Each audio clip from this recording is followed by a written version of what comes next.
Oh, great. So I had the mic switched off. All right. Thanks for noticing, guys. Hello, welcome everybody. This is what means when you stop doing streams for such a long time. So I made a huge introduction speaking about everything, and now I noticed that there is no sound. Anyways, guys, welcome to the stream. Sorry for disappearing for such a long time. Basically, I had a lot of work, and I started attending flight school.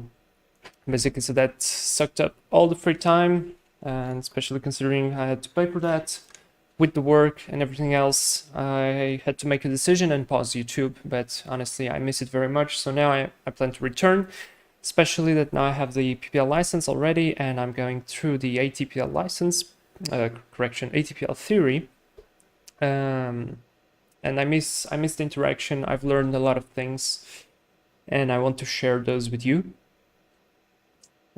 So I don't know if I have any questions, go ahead and ask. I will eventually do a video on everything I know about the flight school, how's the process, how to choose a flight school, what's important for you when choosing a flight school.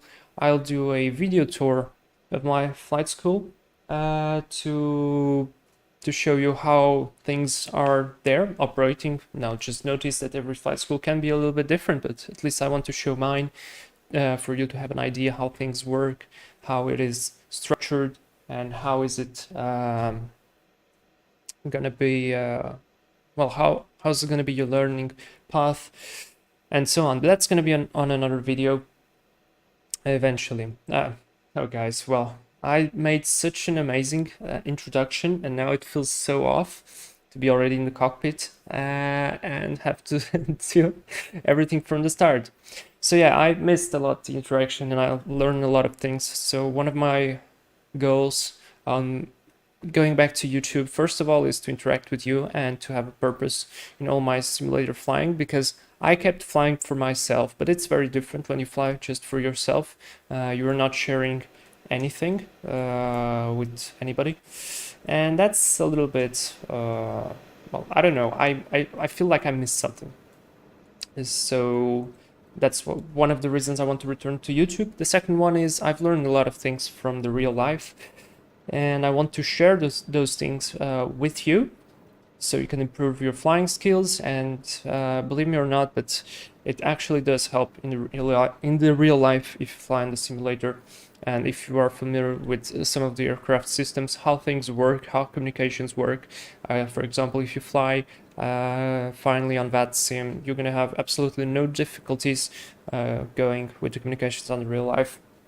And so I will try to share as much as I can with you. And yes, those will be different videos. I'm going to be sharing bit by bit on every video, and some of the videos will be more targeted to, let's say, kind of a learning experience. Trixie, yeah, it's not sad. Well, I am back now. You know, when you have to work, you have to work, and sometimes you have to choose some priorities, and I had to take those. I've chosen those, and so it just makes sense to stop sometimes and survive, because you can't do everything at the same time. Otherwise, you're gonna fall eventually, because we run out of energy, and so you have to focus, just as you said. I don't live in Russia. No, I am Russian, but I lived for about 21 years in Portugal. I am Portuguese as well. So yeah, I'm kind of a multinational guy. Anyways, today, to start my return to YouTube, guys, I'm gonna do a flight, which is a little bit challenging flight, because I found a video on the internet which interested me a lot, of an Embraer doing a visual approach into Tivat, and that was such an approach that I never saw doing. They were coming straight from the north between the mountains and executing a direct visual approach to runway 14, which I found really interesting. And so I want to repeat it, at least try to repeat, because I didn't find any guidance on the charts to execute this approach, and forgot to search for those on the internet, because sometimes you can find some charts that are available on the internet, which may be custom made for some airlines or not. And yeah, but anyways, we're gonna improvise. I'm gonna execute that visually so that the weather is good. So we're gonna go through the briefing, through some route preparation, and yes. And as you might notice, this is an Embraer. I've never flown Embraers on the channel. This is a new addition to the fleet for me. It's a fantastic aircraft, very interesting one. I highly suggest you and challenge you to get it and learn it, because it's a different experience and you widen your knowledge. And actually, you may not agree with me totally, but I find this aircraft more advanced than the Airbus in some parts, and definitely more advanced than the Boeing 737, which can be definitely compared. This is an xCrafts E190. This is the only model I have, and we're gonna fly the Montenegro Airlines call sign Mount Eagle, which is a very beautiful call sign, I have to say, from Belgrade to Tivat, as mentioned before.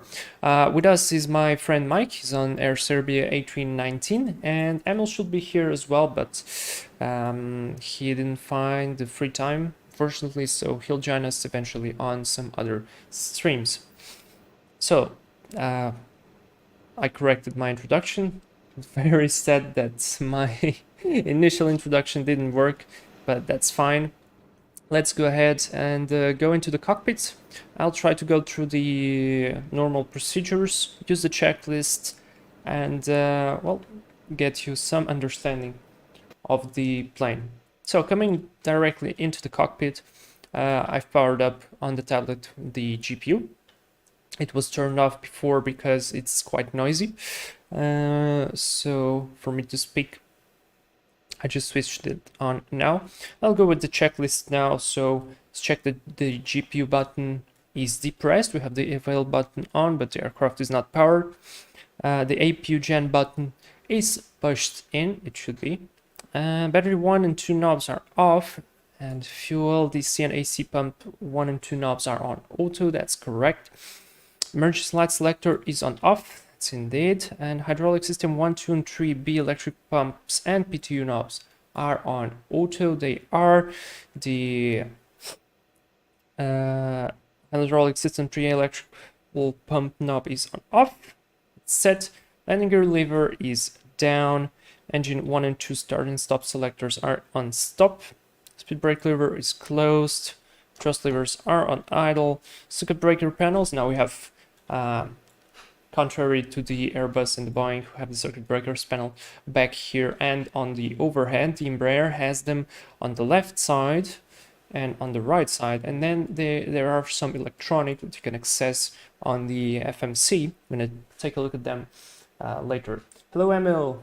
Yeah, sorry guys, I really forgot to switch on the microphone. This is what feels like not streaming for about a year. Anyways, let's continue with that. So the circuit breakers panels are checked. Let's go ahead and switch on the batteries. Now this is incorrect, which shouldn't have any warnings in the first 5 seconds, but that is going to be correct, guys. xCrafts are doing an incredible job, and this plane will come to life, trust me. So yeah, there we go. Battery 1 and 2 are on auto. Displays 2 and 3 are available. And ECAS messages, we have none at the moment. And battery voltage is 22 volts DC minimum. So we come here to system status electrical and check the battery voltages, which is good. Slide and flap position agrees. So it's at 0, agrees with the switch position. And so we will continue. Oh yeah, guys, and I forgot to say this disclaimer, so please, this channel will now become a only English-speaking channel. This is because I want to do so as well, and because there are people who might not speak Russian or some other language, and you might bring some interesting question, and if I will be answering you in your local language that I can speak, for example, Portuguese, other people who might benefit from the question will not learn it, and that's not good. Okay, so I want everybody to learn here, everybody to see, and I'll try to bring as much knowledge as I can. if you are a real pilot and you fly this type of plane or whatever, and you see that I'm doing something wrong, you can always correct me. I am here to learn as well. Okay, so continuing that, slam flap lever agrees with position. Fire extinguisher panel. Let's go ahead here and test this. Okay, and it's all tested. Beautiful. Continuing electrical power established. Let's go ahead, turn on the GPU. So the aircraft will continue to power itself. Air conditioning will not establish for the moment, and emergency light selector is going to switch it to on first to see this light illuminate. So just check now if we put it to arm, it switches up. So that's the correct check procedure. Exterior lights nav switch is on. We're not going to be using the logo at the moment. Photoluminescent strips, which, for example, on the Airbus you have the emergency lighting. On this one, they just have these photoluminescent strips, which illuminate if everything gets dark. So, you know, it's like those toys that if you put them close to a light and then bring them to a dark place, they still glow in the dark. So that's how they work. Cockpit door control panel, it's not model at the moment, so we're not going to test that. That's a safety and power up checklist for the moment. Set. Now let's go ahead, sit here and do the receiving checklist. Maintenance, that's all fine, documents and good. Gear and red pins are actually right here. They're correctly modeled, which is very nice for xCrafts to do. Now we go to the circuit breaker panel, which is here, which is not modeled, but we would see that no CV tripped message here, which meant that things are all good. DVR control panel, we would test that as well. It's not modeled at the moment. Fire extinguisher panel, check that, and the trim. So basically for the trim, what you do is you press one of the trims. Let's say I'm going to trim nose up, and it should tell us that we have a trim runaway. So yeah, that's correct. The only incorrect part is that it should stop the trim to prevent further runaway. And on this case, we do not have that. It will just continue to go, but it will get fixed. So that's fine. That's done. And now we can go ahead and prepare everything else. So we have the GPU providing the aircraft with AC power. And yeah, mic is starting up, which is beautiful. I have everything on the sim brief, and we'll start loading up the plane. So, cool thing here on the tablet, I'm going to request company load sheet, and it should bring everything from my sim brief flight, which I've already loaded. So let's view load sheet. Weights look okay, CG looks okay, and I'm going to load the plane. So as the plane is loaded, we have the fuel on board. What we're gonna immediately do is switch the seatbelt sign on, and then no smoking already as well, which I forgot. All right, let's go now to the MCU. Actually, correct me. I'm very Airbus used. Go to the FMC and start preparing everything. So it's quite easy on the Embraer and very quick to prepare. We go ahead to root, check that our nav data is all correct, and we proceed to root and now do everything that you know. So Tivat, I'm gonna set here our call sign, Mountain Eagle 153, and I'm gonna activate that. I'll continue to the departure, and for the departure I would need to see what runways do they use. 1 second. Okay, so they use both runways for quick taxiing purposes. We're gonna go ahead with the closest runway and confirming with the weather, which now is wind 250 at 3 degrees variable. It means we're gonna select a runway 30. So let's go ahead, runway 30 left, which is the closest one for us, and we are gonna depart via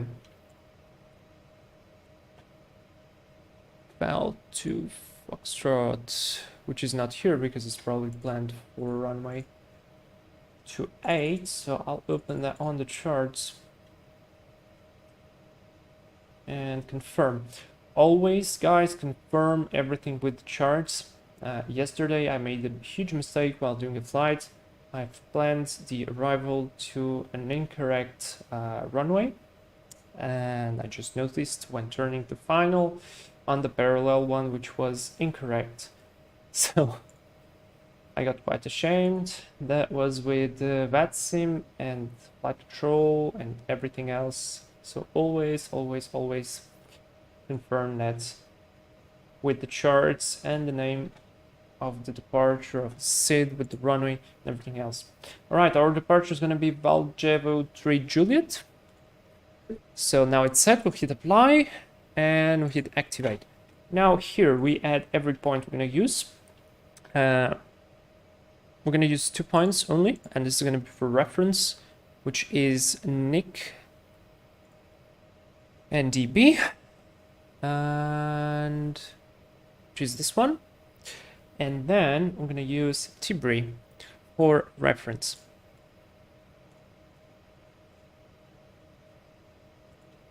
All right, we're going to activate. We're going to hit on arrival. This is a very short flight. It's going to take us about half an hour. So for that, we're going to plan already everything. I'm going to land on runway 14, which has no approaches.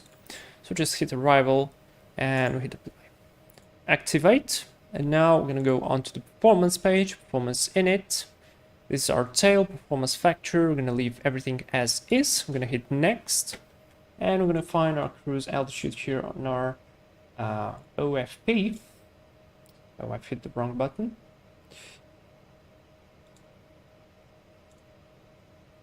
Sorry, 1 second, view PDF. All right. It says flight level 300, that's too high. I'm gonna go ahead with flight level 200 only. Average cruise winds are gonna be 345 on 14. Our cruise CG is on our tablet, 16.5. And our zero fuel weight is going to be on our tablet as well, which is 35. I'm going to go 3500. All right, IZ Aviation is +9, so we're going to hit 9 there.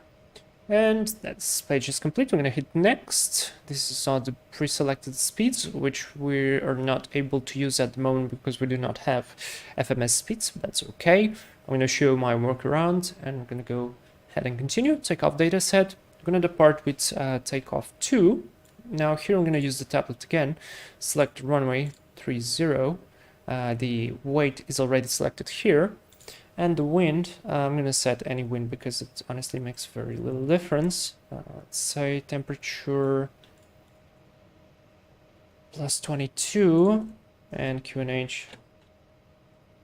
So let's set this compute and calculates us the speeds. All right, so these are very low speeds. Let's go with takeoff 2. And flaps 1, perfect. So 130, 134, 137, and 186 on VFS. We're gonna send these to the FMS data link, and we can click already here the low takeoff speeds. We're gonna wait for that at the moment. So takeoff 2 is set. Takeoff temperature is gonna leave as is. This is all good. Let's continue FMS takeoff. Here, this is everything correct. You could set the wind here. I will not do that. Will not make a big difference. We're gonna correct the flaps here to flaps 1. This is all good. Takeoff 2 is set, and we continue to take off, and here we should set the speed. Instead, we're gonna just press low takeoff speed, and it is set. As for the departure limit, this is when basically the NADP procedure, when are we gonna reduce the thrust. So we have some terrain around Belgrade, so I want to climb as quick as possible, so I will do 1000 to 3000. I'm gonna leave that as is, and that's basically correct. We can go to the flight plan, we can go to the plan page here, and we can confirm everything that we set correctly. So you zoom in with the scroll here with the big one, and you move the points with the smaller one. Right, so that's our top of climb, which it corrected, sorry, which it calculated. Now our top of descent as well. Perfect. All right, so everything is good. As you can see here, so this is where it will get interesting.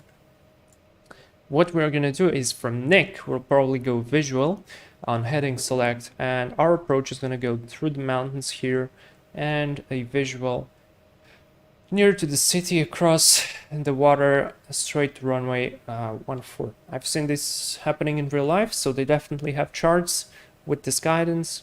So let's go ahead and try to do this. All right, let's go back to the systems page. Everything here is set. We go to the radio page now. 122.8. We are on VATSIM now. Is already selected. Transponder is going to be 2000, and let's go ahead already and select TARA. At the moment, we only have these two modes. So for VATSIM purposes, and for VATSIM purposes, we're going to already select TARA. Although in the real aircraft, we would select another mode. All right, that's good. Let's now configure the autopilot. So we have initial climb clearance to 6000. Let's set this on the autopilot already. And now what we're going to do is going to press the toggle button, and it will arm the takeoff mode with LNAV and VNAV. What I'll be doing now is hitting the auto throttle button, so it will arm the auto throttle, and I'm gonna scroll back to 200 knots. We have a limitation now that if you select V2 speed, it will start decreasing the power on your takeoff roll, and well, that's not very good, so we have to set a higher speed.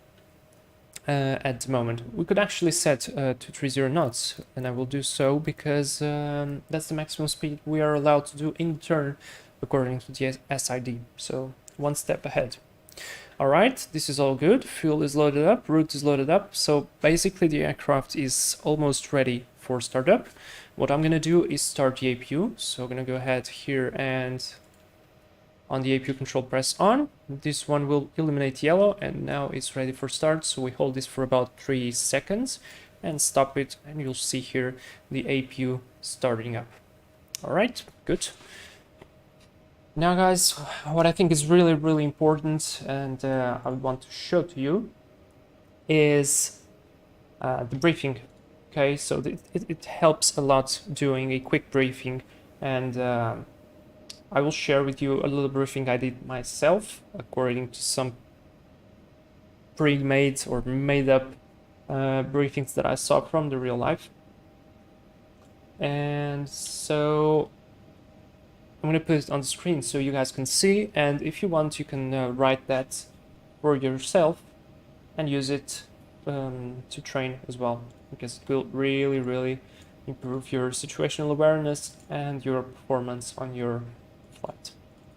Okay, so now I need to open it for myself because on the screen is way too small on the stream screen, and we'll start with the departure briefing. So we're flying Embraer E190 from Belgrade to Tivat. This is important. Our flight is Mount Ingle 153.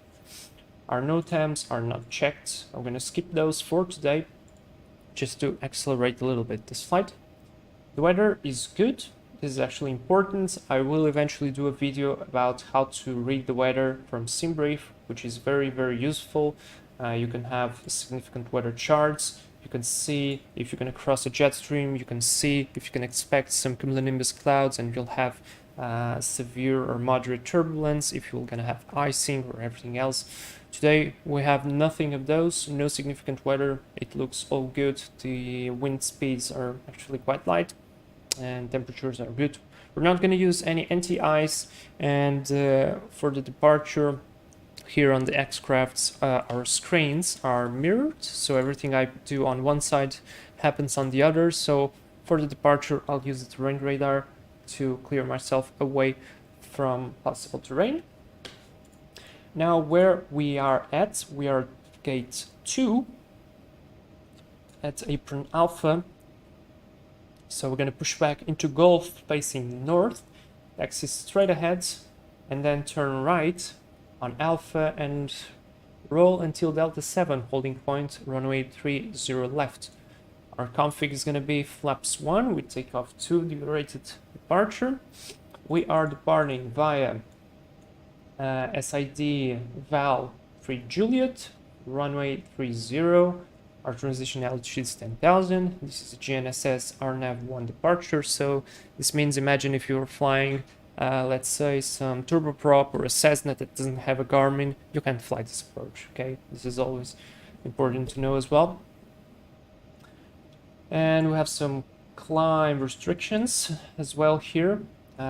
We start the initial climb out at a runway heading 297 at 1,100 with the maximum speed of 230, turn left to point Bravo Echo 403 at a maximum speed of 250 knots and between 4,000 and 6,000. What will happen probably is we'll just open climb that, because if you can see here, we actually have the restriction on the VNAV profile, but we'll just probably flight level change and continue the climb. And then to Valjevo VOR at the maximum speed of 250 and crossing that above 8,000. Initial climb clearance, as I've already said, is going to be 6,000.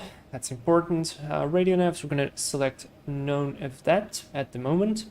And we have no special considerations for any CRM or anything else. As for the abnormal situation, imagine we have an engine failure on the takeoff roll. Below 80 knots, we stop for any malfunction. Between 80 knots and V1 only for significant failures, which will put into significant danger the continuation of the flight. In that case, we'll apply reverse maximum braking, let the auto brake work, actually stop the aircraft on the runway and assess the situation. Otherwise, if something happens after V1, we continue straight ahead, we climb to 6,000 and we assess the situation, and we'll vector ourselves back to land on runway 30, left or right on the ILS, I think. Alright, that's all done. We do not have a takeoff alternate. This is important because imagine you're departing from an airport which has a very small runway, or it's a very difficult approach, and for some reason something happens and you depart from there, but you cannot land there because, I don't know, maybe you're missing an engine or you do not have the equipment to land back there because of the failure, so you have to divert somewhere else, and that's important. Overweight landing, we're not going to consider that at the moment. That's all fine. Lost comms are not going to happen at the moment. Well, as well. So this is important to have and to analyze this this briefing. So I highly encourage you to do these for yourself as well. And now we can continue and go ahead with the startup procedure and to start the flight. Okay, let's go ahead, check if the APU is providing electrical power. It is, so we can disconnect the GPU, which is always good. And let's go ahead, hit the ground services, disconnect the GPU, and let's close all the doors. Close the cockpit door as well. Let's say we received everything and we signed all the papers. Let's clean all the ground personnel. It's all good, and let's go ahead and call already the pushback. Ground to cockpit, please show me where you want to go. Let's go ahead and place ourselves here. Give some space to Mike so he can push back as well. Let's go connect first. Ground to cockpit, those driving up. Alright, so now I'm gonna go ahead and do the before start checklist. But first of all, I'm gonna go ahead and switch off the dome lights. I'll do the captain flow, sterile switch on, red beacon light on, electrical pump A, system 3 on, and pack 1 on. Alright, that's about it. So that's a really simple flow, and we go with the before start checklist. Cockpit preparation flow is completed. Fuel quantity, we have 4.6 on board. It is balanced. Barrow, it is not set. See why checklists are important. I'll see on the explain because sometimes the QNHs are different in explain. Okay, all doors and hatches are closed. Ready to connect. QNH 1021 is set. It's synced on all sides, so we don't have to worry about that. Flight plan set and confirmed. Emergency parking brake is illuminated Strap an on. adapter in position. Release parking brake when ready to start pushback. Perfect. Auto brake is on RTO. Fasten seatbelt switch is on. Takeoff briefing is completed. You have any questions or not? I don't think so. Mobile phones are off. And we continue below the line. Takeoff data is set. Windows and doors are closed. Throttle switch is on. Beacon is on. Hydraulic system 3A pump knob is on. Steering off is displayed. And transponder is alt on. That should be the correct mode, but we're gonna go with TARA and with 2000 set. Cockpit door is closed. That's the before start checklist complete. And we can call the jetway to go away. There it goes. And we can start the pushback. All right, let me see around if there is anybody. Doesn't look like so. Disconnect pushback. Disconnect parking brake, and we click push. Actually, wait a moment. Do we have ATC now? Oh no, okay, we don't have ATC. that was sketchy. All right, brakes are released. You click to push. And let's do a little call here on VATSIM. Belgrade, oops, stand by. I don't know why it always defaults me to another profile. Belgrade traffic, Mount Eagle 153, pushing back, facing north from gate 2, Belgrade. Alright, shocks are not selected, brakes is released, so you can go ahead and start pushing. Ground to cockpit, please show me where you want to go. Alright, the guy lost itself. Let's do again. Starting pushback. You may now start your engines. Oh yeah, I didn't. Okay, so if you connect first, you don't. He doesn't save the path. Thanks to the flood. And thank you, Truller. Hello, welcome to the stream. Oh, I've been talking so much that I'm barely watching the the stream chat. I hope I didn't miss anything. No, I don't think so. Hello, everybody. If you have any questions, go ahead. All right, so how is the start procedure on the Embraer? Very simple. You basically go here, open this cover, you go into run, into start, hold it for a little, and stop. Hit the clock as well for the start limit, and there goes the engine. One thing I forgot to do is to take a look at all the system pages to show you. It's really interesting to see the flight controls system page doing the self-tests. I'll remember to show those on the future flight. The hydraulics, we have hydraulic fluid on every system. There's the fuel page, you can see how the fuel is working. I'll leave it on actually for the engine number 1 start. Close the cover.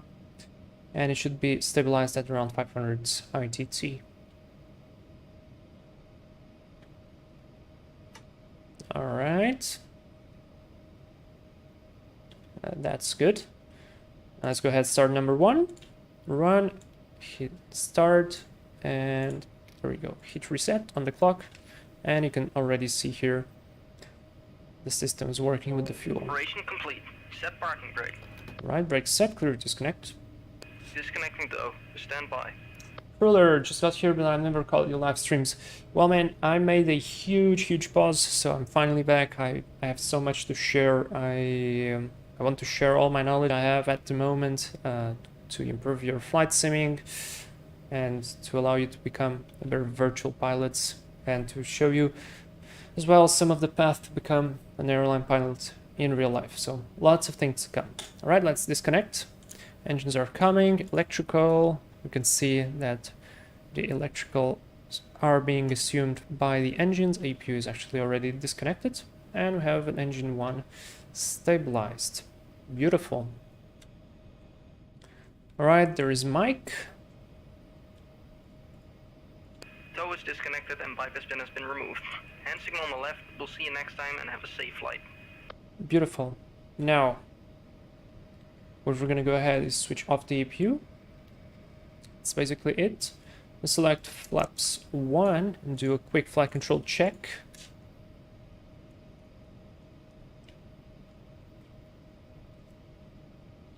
Alright, that is good, and signal is going to be received in a second. There it is. And let's go ahead and switch the trim to the correct position. So let me leave the performance on the takeoff page. Trim is 1.8 up. Let me zoom in so you can see it better. 1.8 up. Beautiful, and that's done. Or real life, I have been fine with communications of AdSim. Yeah, it's great, and it helps a lot if you're gonna, I don't know, if you're on the way to become an airline pilot, or if you want to, it will really help you eventually. All right, let's go ahead. After start checklist, APU is off, flight controls are checked, V-speeds and flex temperatures are all set. We have the V-speeds here, 130, 34, 37, 186. And that's all correct. Trims, we have center, and up 1.8. Slat and flaps are on position 1. It's here confirmed with the switch position. And FMA is checked, so after start checklist is complete. Let's go ahead and switch on the nose lights. Brakes are released. Let's add a little bit of power. Do a quick brake check. And that's it. Perfect. Add more power. And let's go ahead and taxi to the runway. So as you can see, guys, it's a fairly easy aircraft to operate, real quick on turnarounds. And we will be doing a second flight today. I'll set a poll for you to vote on what airport I'm gonna go after landing in Tivat. So we have 3 options at the moment. It's Prague, Zurich, and the return back to Belgrade. Let's check your frequency. My frequencies... Oh, okay, changed. Nice. I thought it was 1228. Clear left. Thank you. And that's why you have a co-pilot. Or that's why you are a co-pilot as well. Right, let's switch on to the map, set terrain. Okay, traffic, 73 Bravo, pushing back, stand over 4, and Golf. Zoom in, clear left, clear right. And we turn here to the right.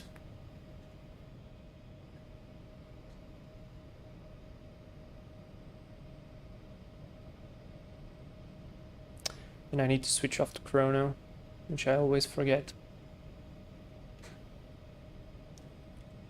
Alright, beautiful. Stop, reset. Excellent. Now, one interesting thing on the Embraer, on the Airbus, let's say we have the takeoff config button that we have to press, and it says takeoff all green, so no blue items.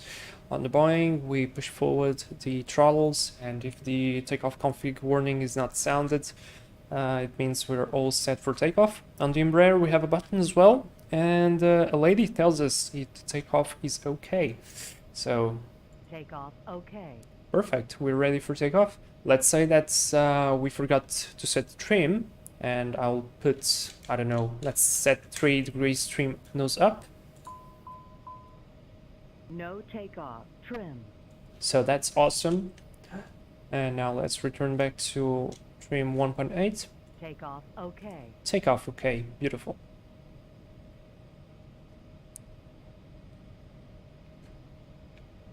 Don't you want to fly to Bratislava? Actually, yeah, why not? We could do as well. I think it's not much longer than Zurich, so it could be.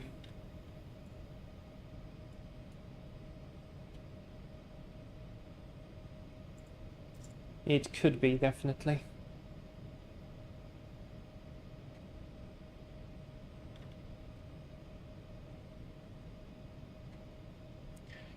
So as this is a very short flight, about half an hour, we're going to be very limited with time, and we'll try to do the approach briefing as quick as possible early into the climb, because it will make a difference for us.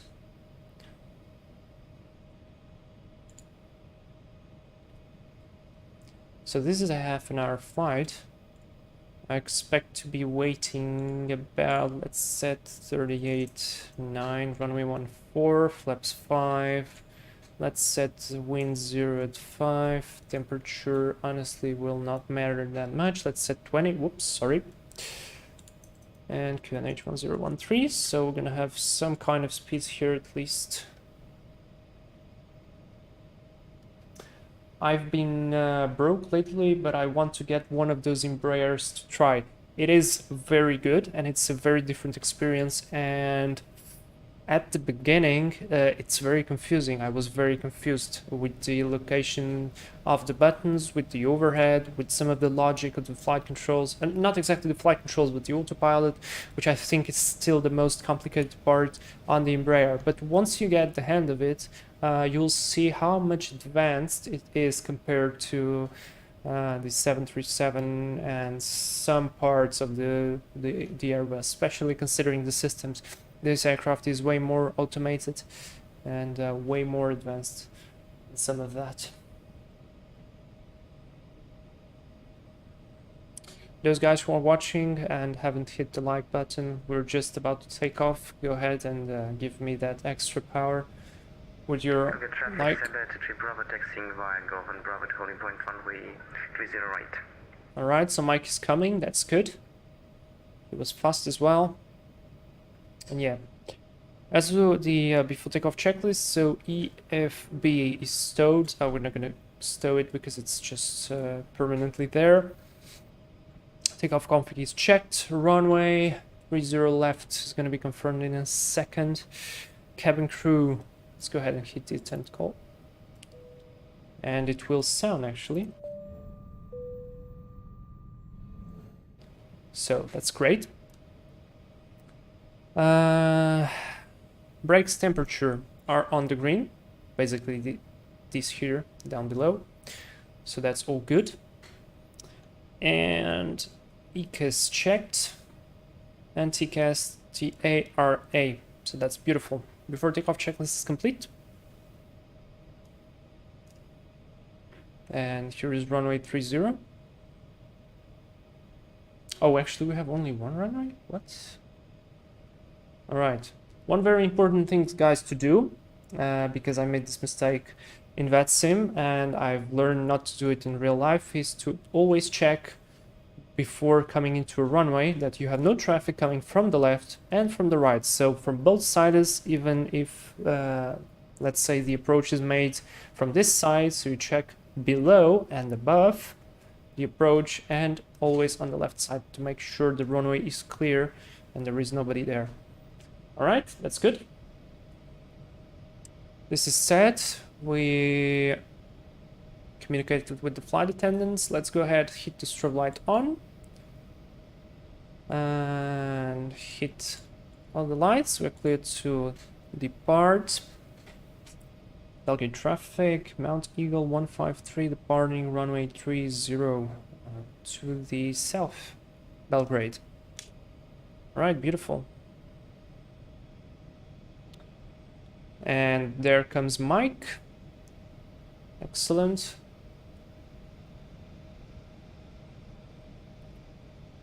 Let's go ahead and line up. So guys, I wish everybody a nice flight, and let's hope we don't destroy our visual approach into Tivat. I think it's gonna be fine.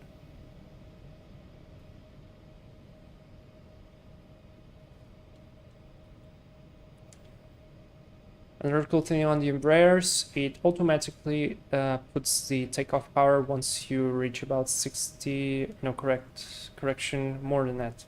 Let's see. So we stabilize at around 40%. That's good. And now, as I move forward, once it passes that marker there, it goes alone. See, that's auto. And takeoff. First set, airspeed alive. Very important call. 80 knots. Hold.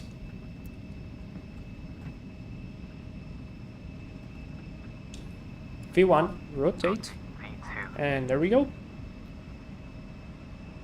Positive climb, gear up.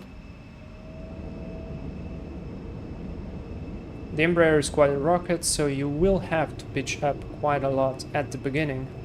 And LNAV.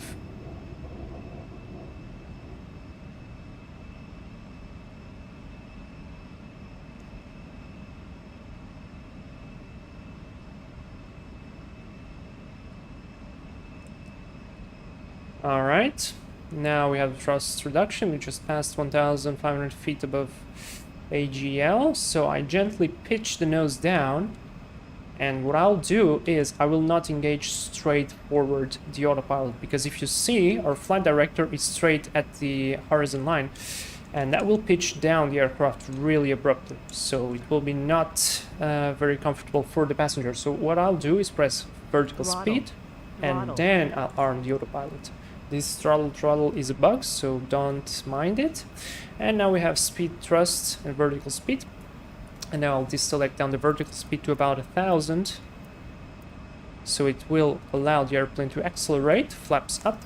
Okay, traffic 7, the 2 Bravo crossing Then runway switch 20 off. left. Lights, and now we can go ahead and press VNAV as we are reaching our speed. Speed on elevator, flight level change, and off we go. Sync the heading.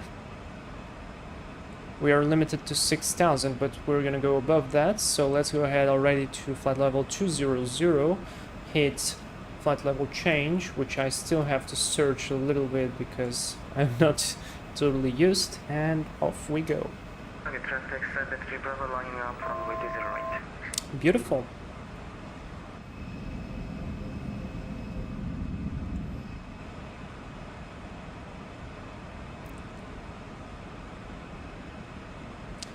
I want flight level change.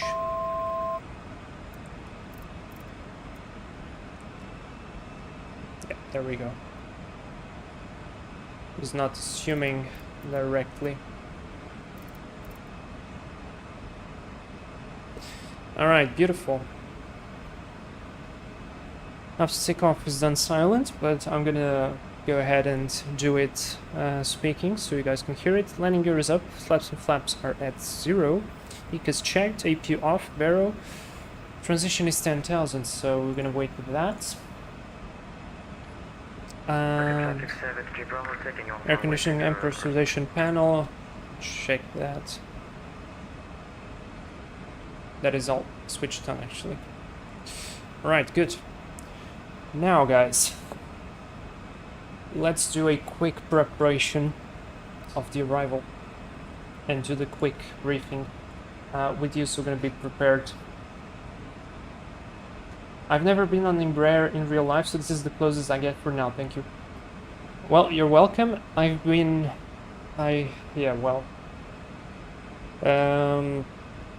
a lot about the Embraer, and it's a very incredible aircraft. So definitely worth the try. Alright, I'm gonna maintain 230 knots at the moment because it will give us time to prepare everything else, and we are just approaching 10,000, so let's go ahead and set standard barrow. That means that before correction the after takeoff checklist is complete, and you can switch the lights off and the sterile switch off. Beautiful. Sync the heading once again, and let's continue. Whoops, sorry. I want to switch off the minimums for now. Okay, so I'm going to be using the visual chart to establish ourselves in this quite interesting approach, a visual approach into Tivat. Negative traffic 73 Bravo airborne passing 2000 feet, climbing 6000 feet initially. And I'll put some points here for myself. I'm gonna attempt to do a 3 degrees approach. So when we're gonna pass the mountains, we will need to be at approximately an altitude of 1,600 above the aerodrome elevation, which is Tivat. And the aerodrome elevation is 20, so we're looking at around 1,400 1400 to 1500 between the mountains, coming to the final approach, and 3 miles out we need to be at 1000 to be stabilized. This is important. I will be putting now the briefing for you. First of all, let's go ahead, send the speeds to the FMS. And let's go to performance. Let's go with descent. Let's make it calculated 3 degrees descent. This is very cool because it will adapt by itself the descent profile. Transition level in Tivat is going to be by ATC, but we're going to take a look at transition altitude, which is 10,000, so we're going to set flight level 100 on the transition level. Continuing with that, let's go back to performance. Landing, all the speeds are already here. Landing in it, we're going to land with flaps 5, and our landing weight is going to be about 38,900. So this is the only annoying part. I think the aircraft should be able to calculate by itself the landing weight. Alright, we're almost on the cruise. Climb 1, this is all good. I'll select fasten seatbelt sign off, as we expect no turbulence. And now we can do the briefing. I was almost on 1 for a connection, but last minute switched to an A390. It's a very cool aircraft as well, so you were not left behind. Alright, arrival briefing, guys. So again, I'll show you the paper and you can take a look at it and use it for yourself. So for our arrival briefing, status of the aircraft is all good. Let's just stop the briefing for a moment. We're reaching 1000 to go, so let's go ahead with Throttle. vertical speed. Throttle.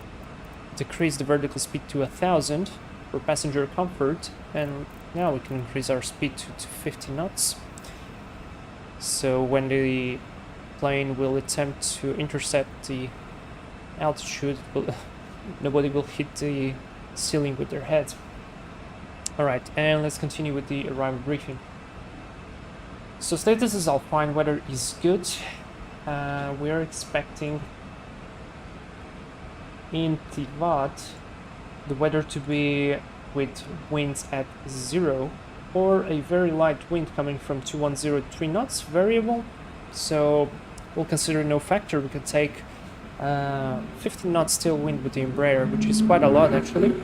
And I'm very sorry for this madman who just crossed the street with a crazy loud motorcycle.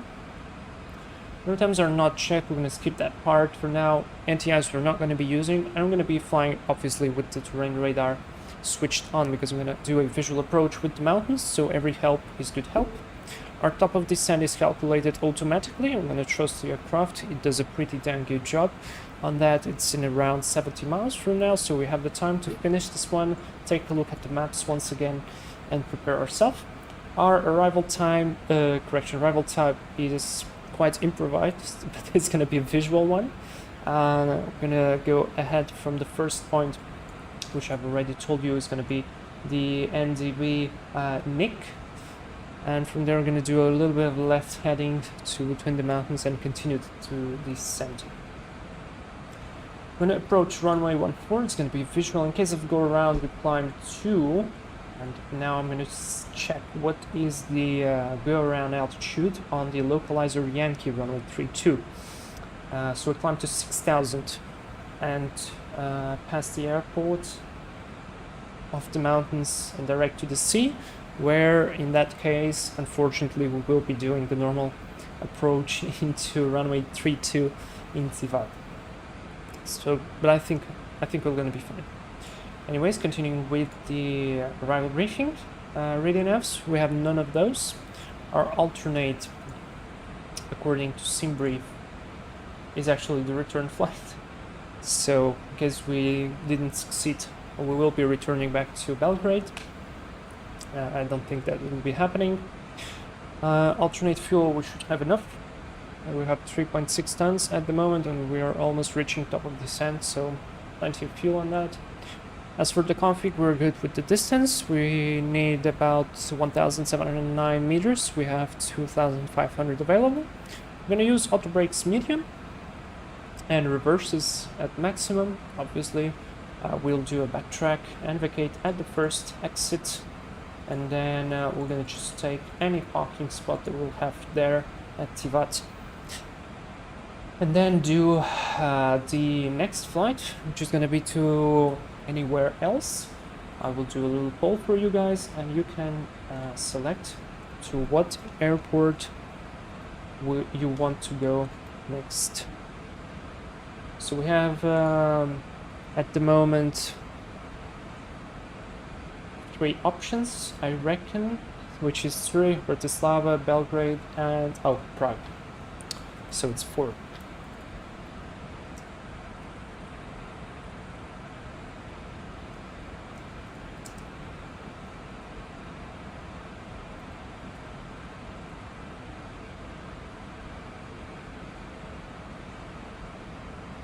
And poll is up. You can vote now. And that's great. Alright, almost onto the top of descent. And guys, can you tell me one thing, please? Is the Volanta plugin working well on the preview? Is it showing nicely the altitude, the speed, and everything else? Because I can't see it very well.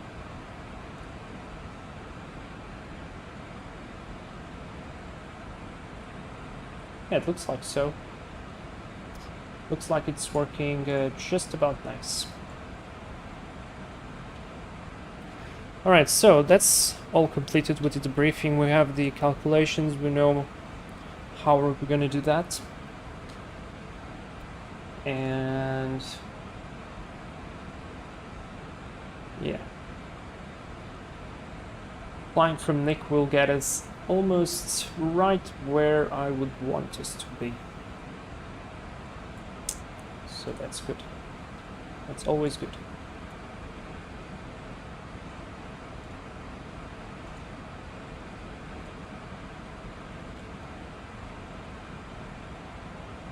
So from Nick, we could fly and heading around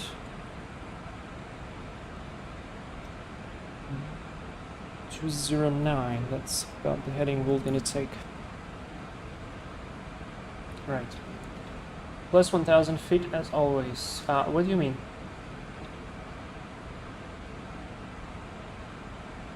Oh, cool! You finally fixed the 747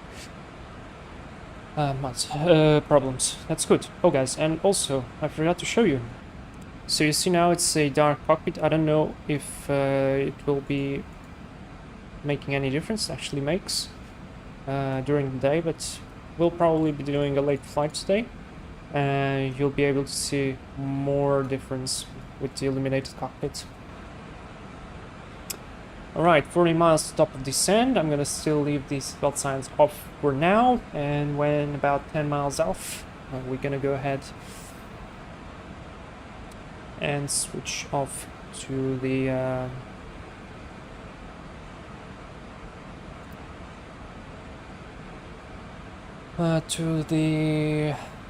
heading. I don't think you can change from one to another. Right, we have 2 votes for Bratislava, 1 to Prague. Still time to go. I'll leave the poll until we land and taxi to the gate, and then we'll see what's what. Right, so landing unit is all complete, speeds are complete, this is all good. I'll leave the flight plan page now open. And we still have no ATC, which is fantastic, because probably with ATC we would not be able to do this flight like I want to.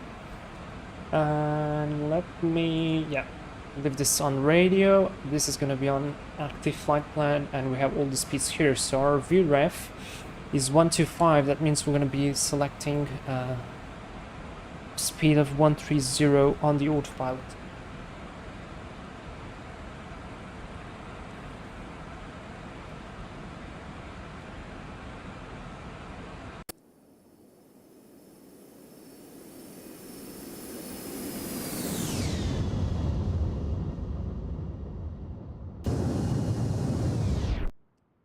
I don't know about you guys, but I find the Embraer quite a beautiful aircraft. It's sleek and elegant. It does look good.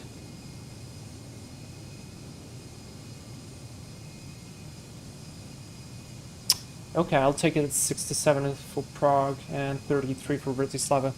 Any newcomers? You guys can always vote, so if you want to do so, go ahead and do it. Let me just go ahead with the plan here and take a look of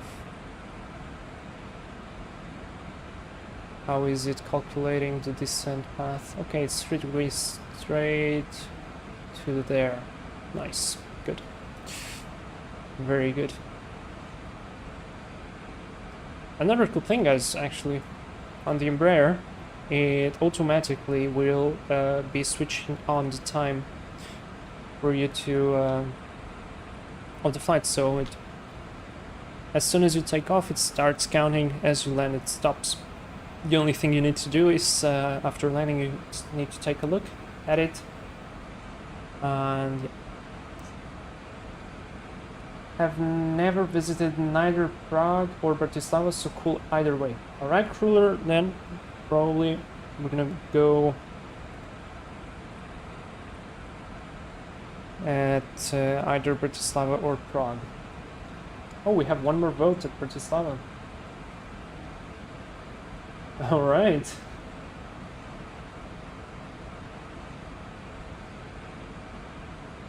Can I vote? No, I can't. Yeah, that wouldn't make any sense if I could vote as well. 50-50 at the moment. Alright. Good, 20 miles to go. Beautiful mountains ahead.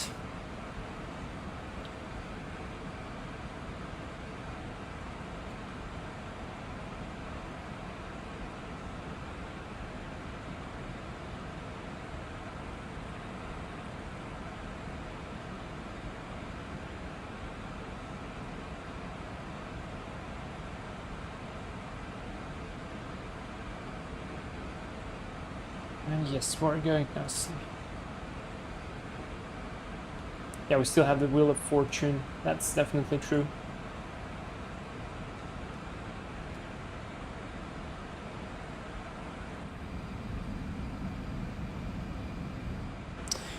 Alright, so one thing I forgot to set were the minimums, and the minimums for a visual approach is going to be 1000.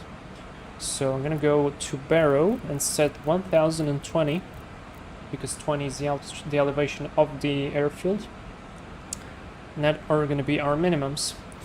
We're gonna start the descent to 3000 to begin with. Actually, correct me on that. 5000 to begin with, because we have some terrain, and I want to make sure that we can clear the terrain.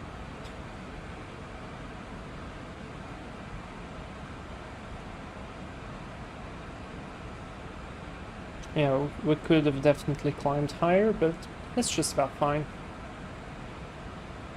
Speed is good, everything is good. We're gonna force ourselves in. Somebody flying there. Yes.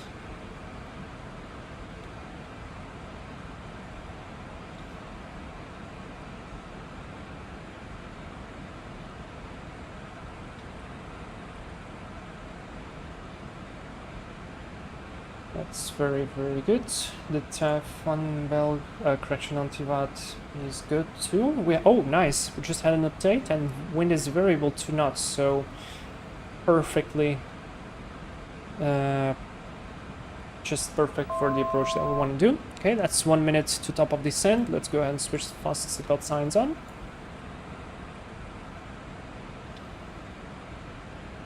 And the aircraft will pitch itself down automatically and follow the 3-degree path it's calculated.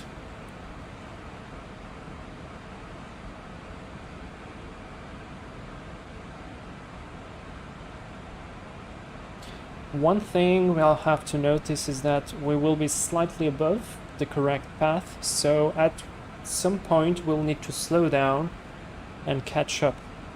Probably I'll even do it manually because this aircraft is a joy to fly manually, and the auto throttle, as in reality, is quite laggy. So controlling it manually will result in an actually more stable situation. And there we go, LNAV path. Down we go. Excellent.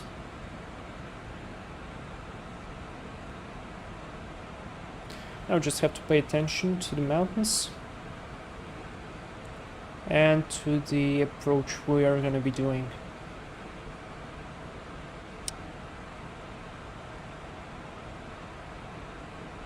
Oh, what did I forget to do? Descent checklist, obviously. Let's do it real quick. Approach briefing is complete, minimums is set, landing data is set, EC is checked, fastest slot switch is on, so the descent checklist is complete. Mike's saying I'm a little excited before doing this approach. I am too, I'm definitely. Because I never did this, and I hope not to fail. Because this is definitely going to be challenging. So VREF is 130, this is the important part. Because let me go here real quick on Avitab. Let's go to maps and we can see ourselves here. I will try to show you what are we going to be doing.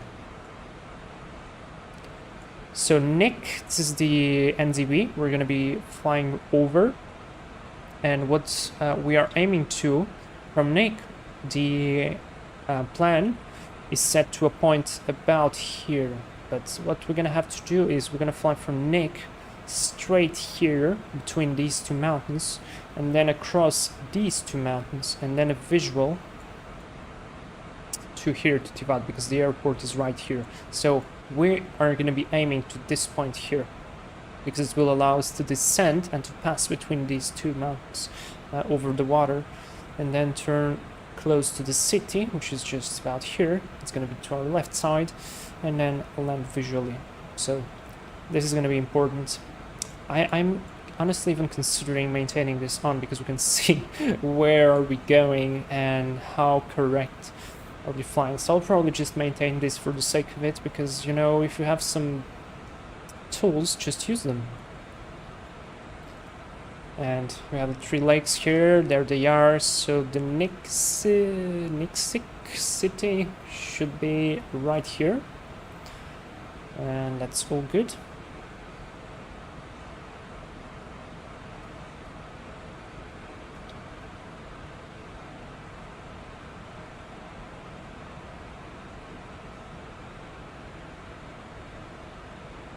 We can basically go with the plan for the moment and then we're going to switch off to heading mode and continue. Mike's saying I'm using other waypoints for reference, they're nearly the same. Yeah, that's good. And Kruller says love the 90s Linux UI on the compass slope display. The compass slope display, here? Or you're talking about here? Is it really? Oh, that would be awesome actually, it would be really fun to have. Right, so we're taking more time than half an hour as planned for the flight. That's okay, because we're flying a bit slower and we want to prepare and do everything correctly. Oh, the screen looks list. It looks like it lists. Oh, that's nice.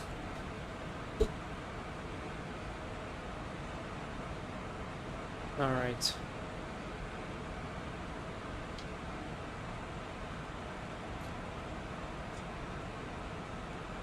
Good, passive level 130, just close to Nick. Whoops, sorry. Still have my viewpoints not totally correctly set. This is the viewpoint I would want to have to look forward. And looks like we have an airfield there. Yeah, we do. Guys, one thing we're gonna be doing in the future is we're gonna have plenty of GA flying. I'll try to share with you everything I do from the planning aspect, or from the flying aspect from real life. And there is so much interesting stuff that you can do on the simulator that will be useful for you if you're gonna take on your pilot career. That's just amazing. I want to share those. It's very, very cool. Alright, we're approaching flight level 110. That's our transition level. So I'm gonna go ahead and barrel. Switch to QNH 1021 according to the METAR. There we are, turning. And we're continuing. So I'm almost sure that we have to go through this part here. Because I've seen the video, I've looked at the charts, and obviously for the screenshot purposes of the stream, I had to make this approach, so I made a very messy approach, but it was across this mountain, so I'm pretty sure. So I'll maintain this course for the moment. Actually, we could select heading. Let's go already with heading. Go a little bit to the left, so we can cross here and not here because there is higher terrain here. And 10,000, let's go ahead, lights on, sterile switch on, and that's good. Approach checklist barriers are both set, and approach aids we have none, so that's the approach checklist complete. And what I'll be starting to do already is decelerating this aircraft, because we're definitely high now. So let's go vertical speed. Now things start to happen real quick. So let's go ahead, 3000 spoilers.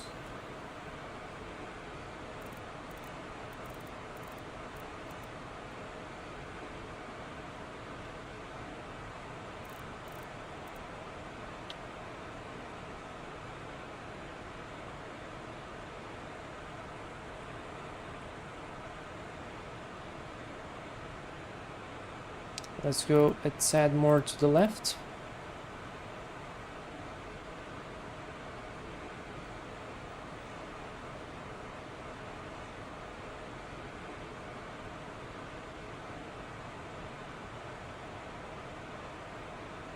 Okay, that looks about right. Let's lower the descent rate a little bit, so we can lose the speed, deploy the flaps, and continue.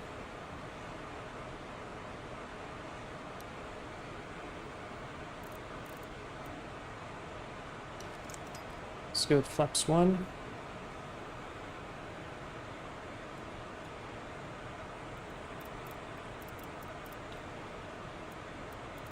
Let's go vertical 1000 now. And that was too much, I think. No, actually it was fine.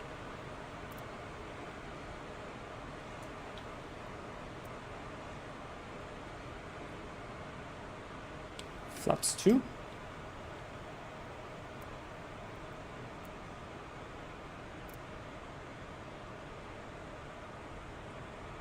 We need to continue to descend now.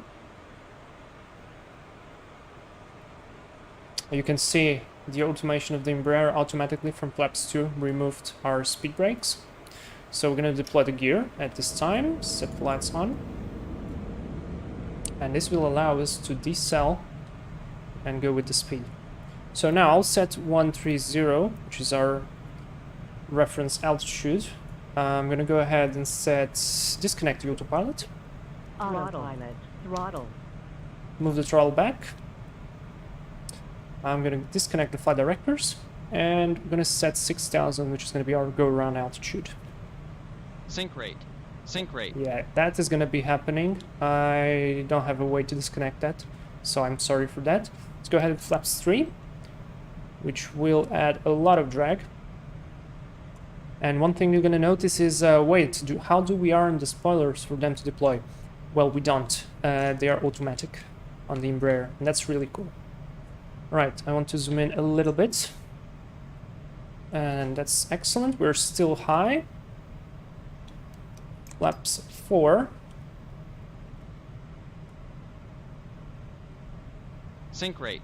Sync rate. Yeah, I'm sorry, I can't disconnect that, honestly. And let's wait for flaps 5 and do landing checklist, then do Sync rate. cabin crew. Sorry. Sync rate. Sync rate. Man, we're just doing minus 2000. That's not that bad.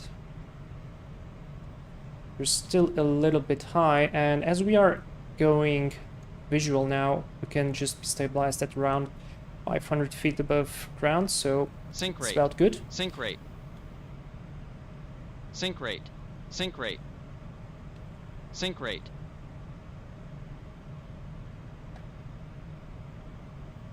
All right. We're flaps 4. Let's set flaps full, more drag. And landing checklist. Cabin crew is advised, auto throttle is off, landing gear is down. We have 3 greens. And slats and flaps is on 5, ECO's checked. Beautiful, we're just crossing the mountains, which I said we had to cross at around 1,400 feet. And we're crossing at 1,500 feet. So beautiful. Tivat is here on our right side, and as you can see, there's the airfield. Beautiful. Now I will decrease the rate of descent to around 1,000. I'm going to start adding a little bit of power to be stabilized. We are 1,000 feet above ground, which is beautiful. We're approaching the minimums. We have the airfield inside. Minimums, yes, let's continue.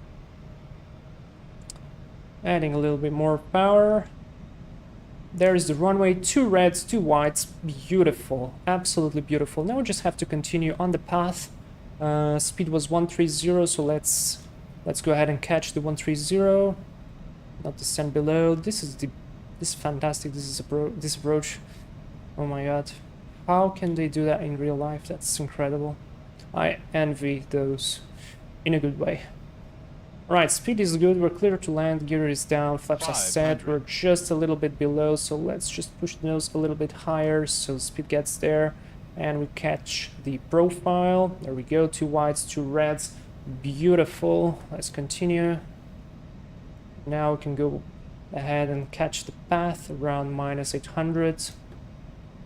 Speed is good, throttle is good, we're just slightly below, that's fine. Stabilize, don't 200. Don't let the aircraft play around too much. We're good. Stable.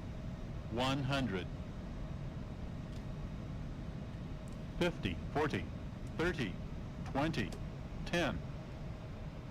Oof. Alright, that was firm. That was good. Spoilers are armed. Reverses normal.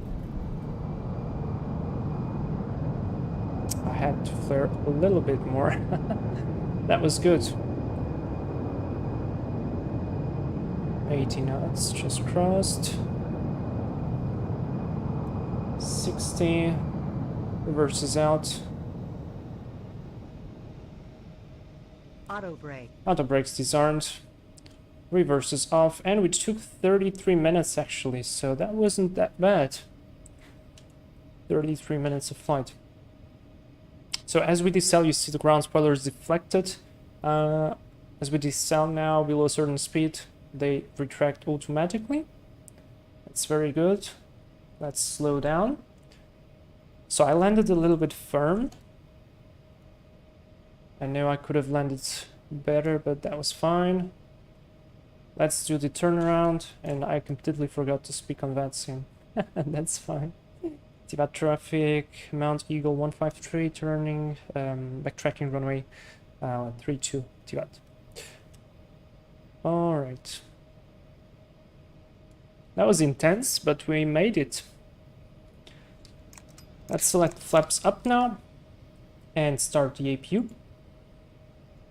This should not happen. Wait. And there we go, APU starting, beautiful. Okay, let's quickly move out of the runway. Take this terrain off, oops.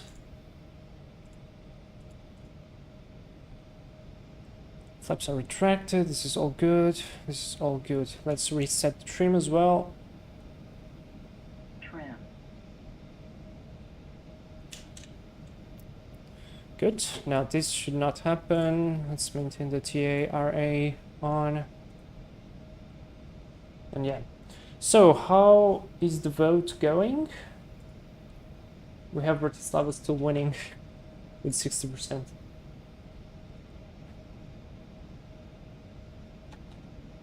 So landing was firm, minus 375. That was okay. That's okay for the first time. Let's go here. Status, check the brake temperatures, all on the green. And come here to the electrical APU started, and we can switch the auto brake to RTO, which I guess is the normal position on the Embraer.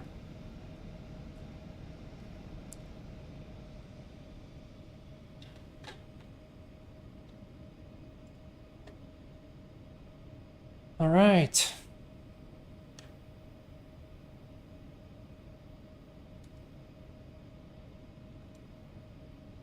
I'm just afraid to see Mike coming out of the mountains and I'm still being on the runway.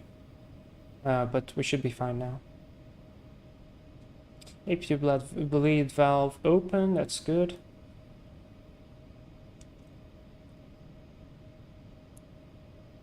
Alright, and let's vacate already. Here, so this goes off. And we switch off the strobe as soon as we cross that bar there.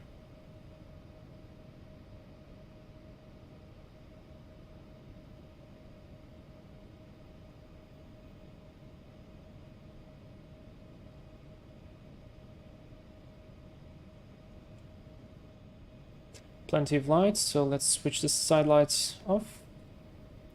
No, we're not going to go to your gate. I'm going to go to another one.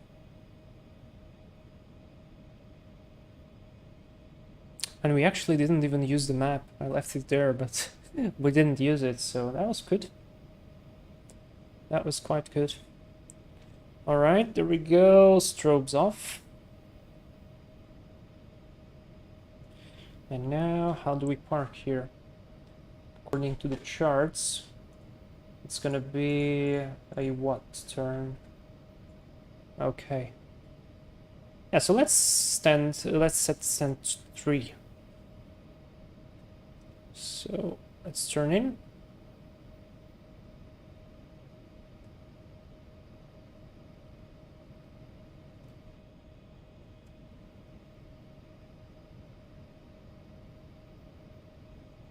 Alright, I hope we don't clip the wing tip there.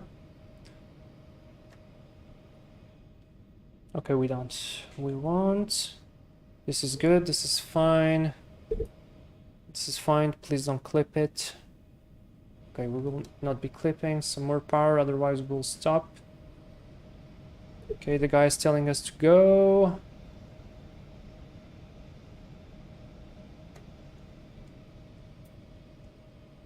Alright, now a little bit to the left and stop. Alright, brake set, taxi light off. We have APU power available, that means we can switch off the engines.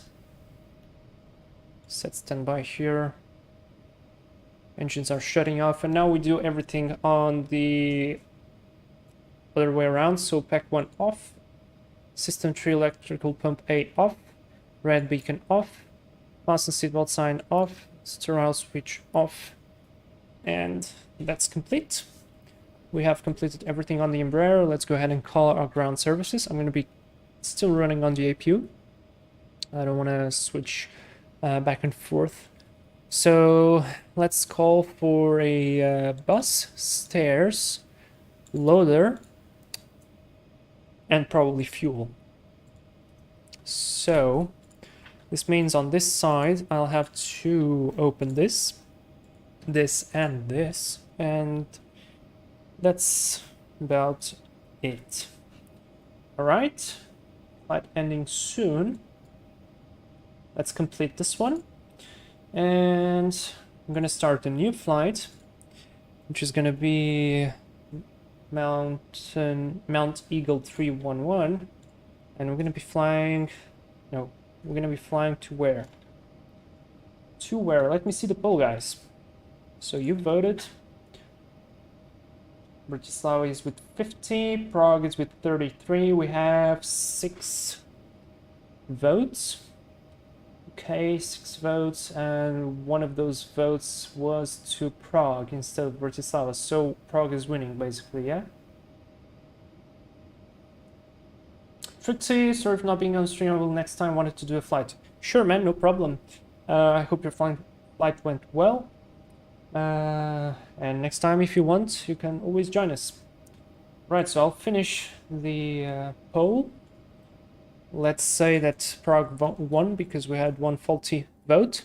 And now we have deboarding happening, which is always cool. This is, by the way, a freeware plugin. It's called Simple Ground Services, and I find it absolutely fantastic to have. And we just arrived to Sunset. Oh, look at that parking job. That was perfect. It was just like I flew this aircraft my entire life. Okay, wait, it was not that perfect. But it looked like. It definitely looked like. Alright, so let's wait here on the outside. I will do the planning to Prague. That means our call sign is not going to be 311, it's going to be 340. And I'm going to fly to Prague. It will take us around 1 hour and something. And the only thing I need to do is to redo the sim brief. And that's about it. So give me a moment. Let's call this one a little pause. And let's wait for Mike to arrive until we finish programming everything.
Okay, so Mike should be coming around the mountain. There he is.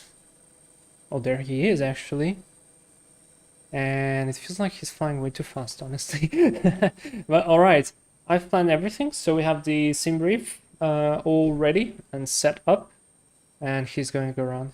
He's doing a go around. Yeah, he's doing a go around, definitely. That's a go around. Alright, so we'll give him some time. And in the meanwhile, we'll prepare ourselves. We still have the... Oh, that's... that's nice. Sorry. Okay. Okay, let me stop that. Oh wait. That was nice.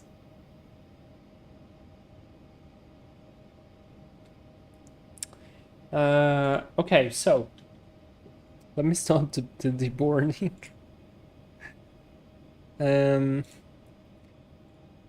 Let's get the bus away and we will start the boarding. And in the meanwhile, prepare everything else. So let's go hit new load, request company data. It's everything here already. We have a lot more payload and more fuel. So let's view the load sheet. CG is okay, zero fuel weight is good. Takeoff weight is good, everything is good. So let's load the plane.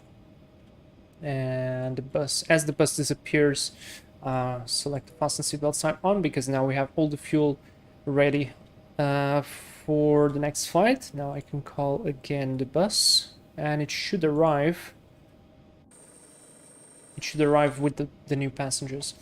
So now, in the meanwhile, Trixie is asking, I don't have sound on this vid since I'm live streaming myself, but is it okay to live stream when ATC is online? Yes, obviously it is perfectly fine.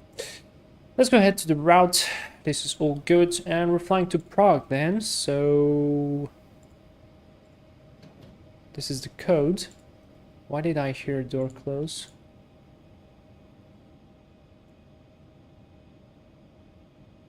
And why do we have deboarding again? I don't want to have a deboarding. I want to have a boarding. How can I do this? Tell me. Yeah, there we go. Now we're boarding, so the passengers will come from under the bus and into the aircraft. But yeah, that's fine. All right, this is good. Yeah, so this is incorrect. It's Lima Kilo Papa Romeo. All right, and our flight is Mike November Echo 340. I'm going to activate that, I'm going to hit departure, and we're going to take off from runway 14. Why? Because the runway 32 will leave us to turn around anyways, and it's going to be funnier to depart from runway 34. We are departing on the Tiberi to Mike departure. And let me just go into the plan mode here, so we can watch what are we doing immediately as we are planning. Let's hit apply. And now the route itself. So Tiberi, we go direct MKIS. So if you guys noticed, the layout of the keypad here on the Embraer is a little bit different from the Boeings and the Airbus. And this is probably one of the hardest things to get used to. This and the autopilot. It's a little bit confused. But the keypad literally makes me freeze sometimes. In search of a specific key, but yeah, it's all doable. On the other hand, I for example like the way this is set here. The dash is right here and the point is down there. That's cool. It's well done. Did this set, and we go direct to Victor Lima Mike. So let's go Victor Lima Mike, and finally we have Victor Lima Mike 3 Sierra approach runway 324. So we're gonna take a look at that later. Actually not later. I want to see how is the weather at Prague. Wind is 230 with 22 knots, so I guess that's gonna be a hard landing as well. Anyways, 23022. Yeah, this is gonna be runway 24. Let's go arrival runway 24, ILS. And now on this one, always check with the charts. Don't just select any point at your choice. It's gonna probably be eruptive. So what did we select? It's gonna be VLM 3 Sierra, but that's the old one probably. So I'm gonna expect VLM 4 Sierra, and that will bring us to Radev. The star is next, VLM 4 Sierra. There it is. Let's hit apply, activate, and go to the performance. Perfect. Oh, we actually have that sim in Prague, so that's cool. And running uses 24, so that's correct. Let's go performance in it. This is good. Next page. Cruise altitude for us is going to be 340. Average winds are going to be 317 at 27. So some headwind. On the CG,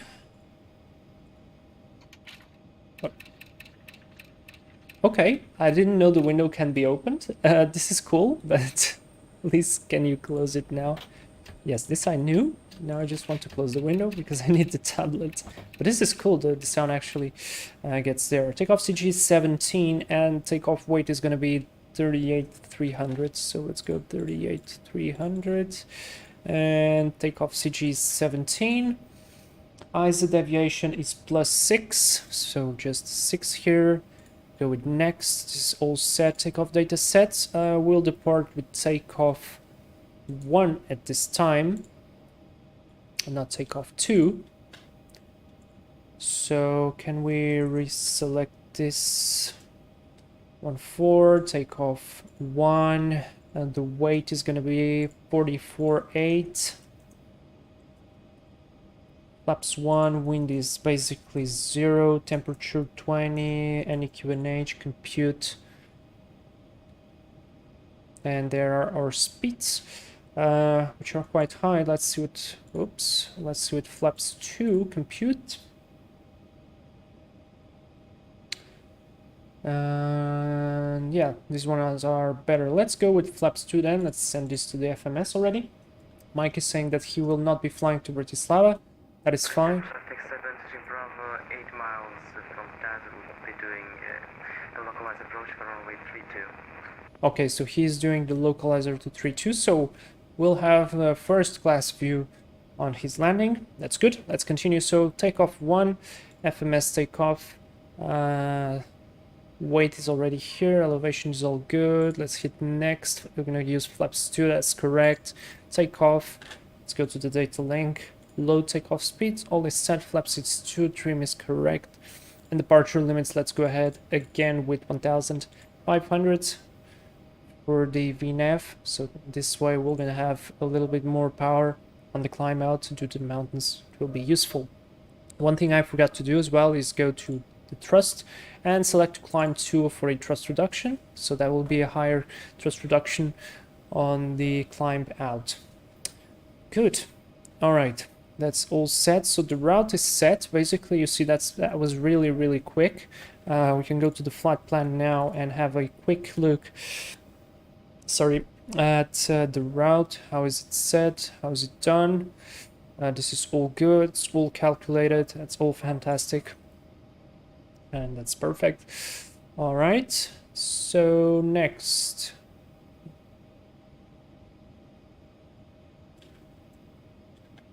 Okay, Mike is still turning. Next is what? This is all good. This is set.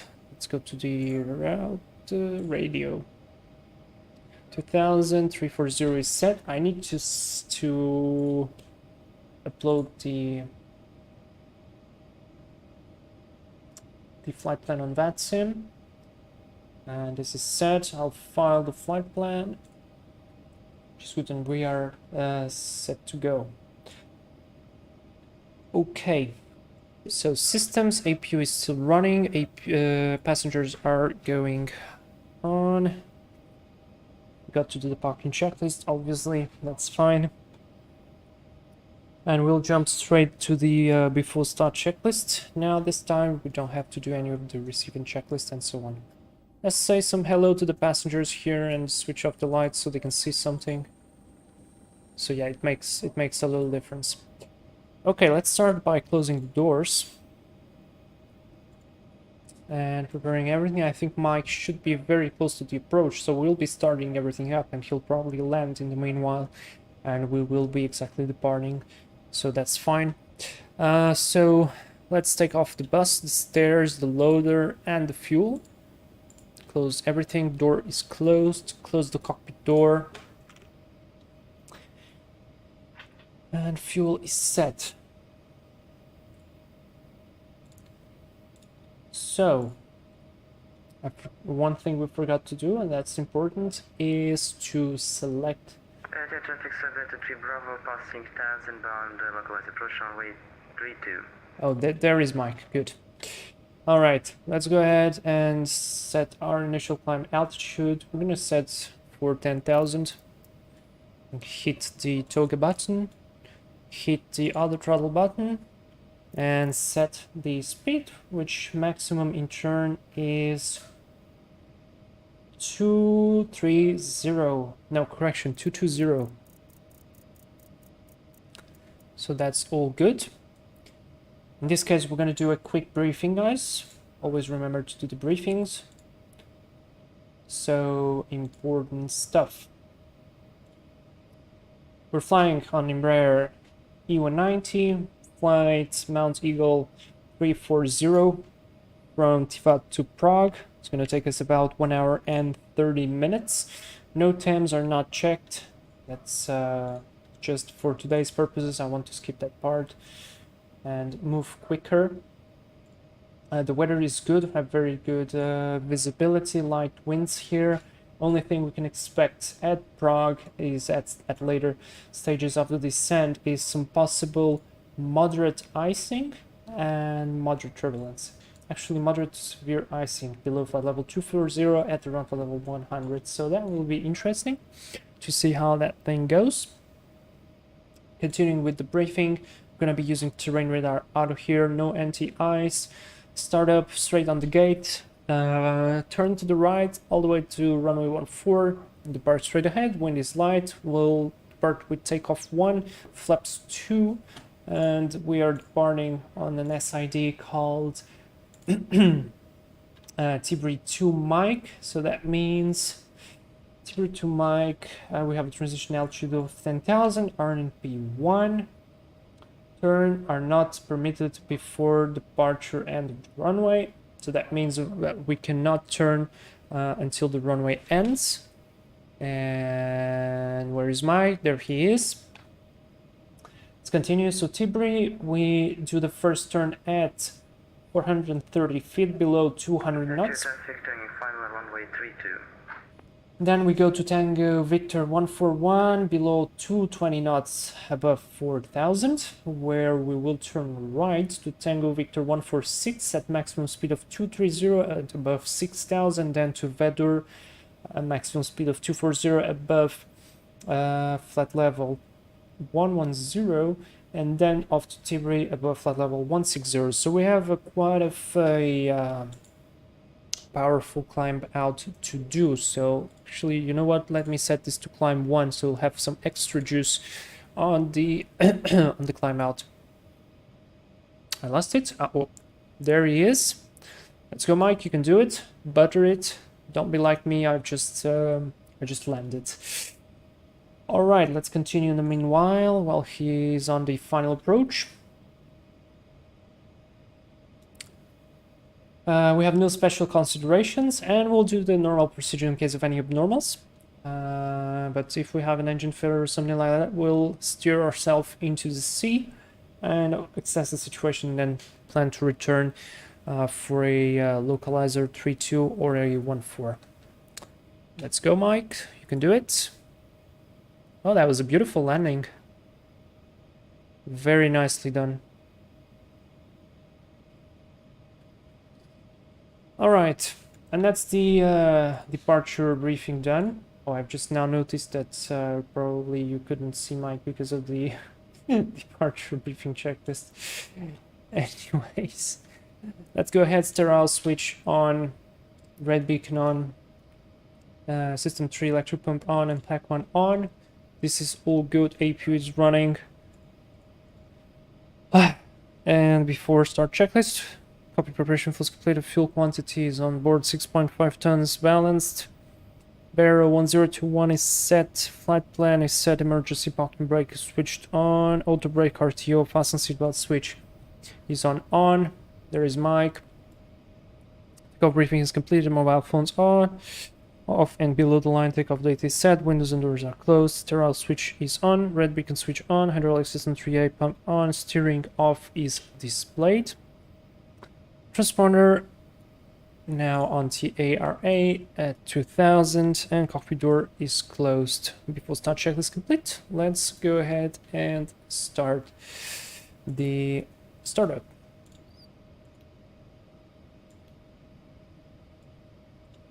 Chrono on. So that's actually good that we managed to delay our startup, because I thought that we might go... Traffic, SW2, vacated Alpha. We might go and wait onto the holding point, runway 14, and then I thought, well, wait, because maybe he might vacate at the very end of the runway, because it's not a very long runway. And it looks like we are having a good start right here. Engine is already picking up the load.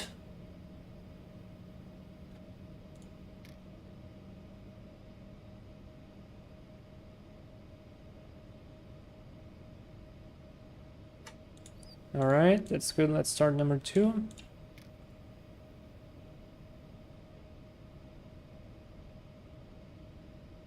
Correction, let's start number 1. And I think we need to add some light here.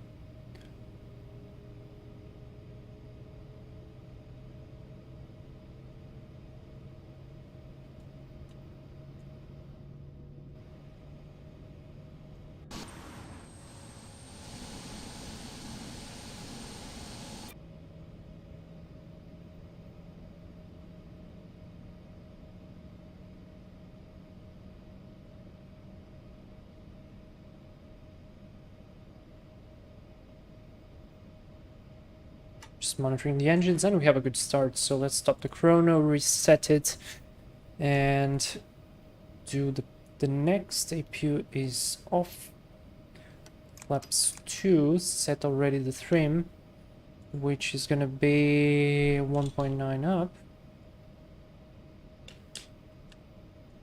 There we go, that's set. Let's do a quick flight control check.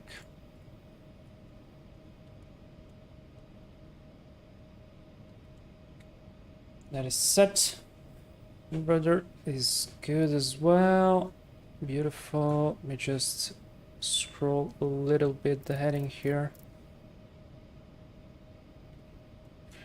And this is all good. Let's go to the status and do the after start checklist. APU is off, flight controls checked, speeds and flex set 34, 38, 42, no flex. Trim centered and center 1.9 up. Slat and flaps are set on position 2. FMA is checked. After start checklist complete, and we can go. So lights are on here. What I'm gonna do is, because imagine in the real life you would have passengers disembarking now where Mike just stopped, so we might just jet blast them. And so I'm gonna taxi straight ahead and backtrack runway 14 so that they will not get jet blasted, unless we don't have space there to backtrack. No, we don't. Okay, so they will get jet blasted. Anyways, let's go ahead, add some more power, brake check is good, clear on the front, clear on the right. Let's start the turn. Thank you, Mike. How was your landing? At least from what I saw, it was good.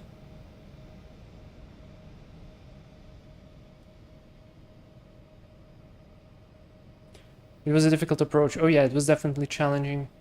I wish I've landed softer, but at least it was on the spot and we didn't bounce, so that was good. We have a very short taxi here, and so we're gonna focus now on the departure end.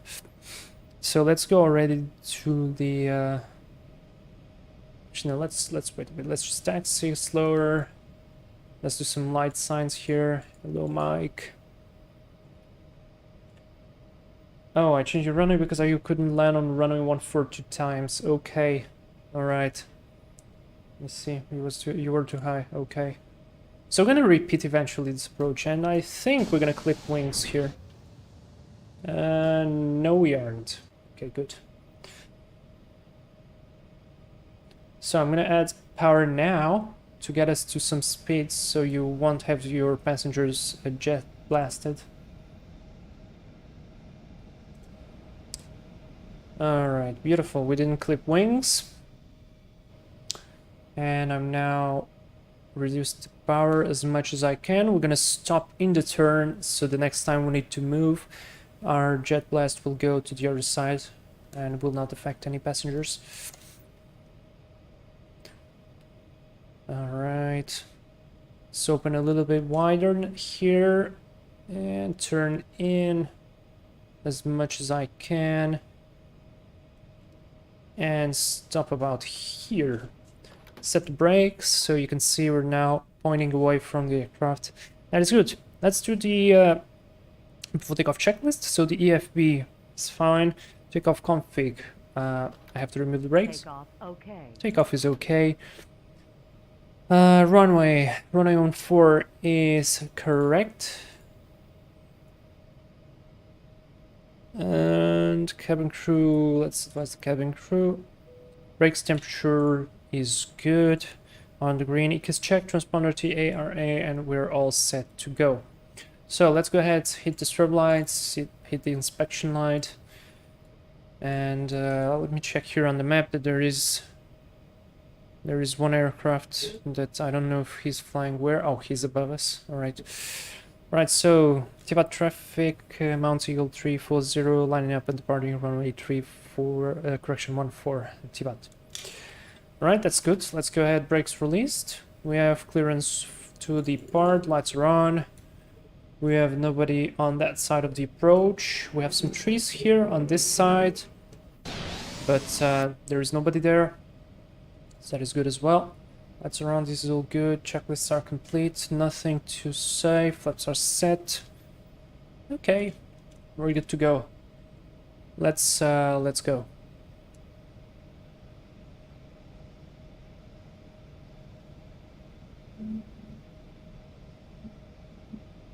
The mess needle is pointing to some incorrect place at the moment. We'll take a look at that. It will probably fix itself after we depart. Alright, there's the runway center line, beautiful. Line up. Stop here. Let's go with 40%. This is not Airbus. Yoke forward. And we have takeoff. Thrust is set. Airspeed is alive on both sides. Hold. 80 knots. Release forward pressure.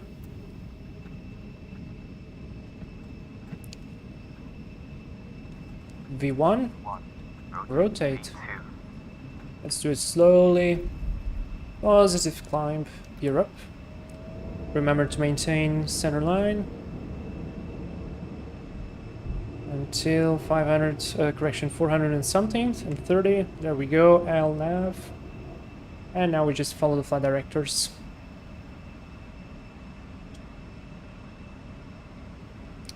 Beautiful.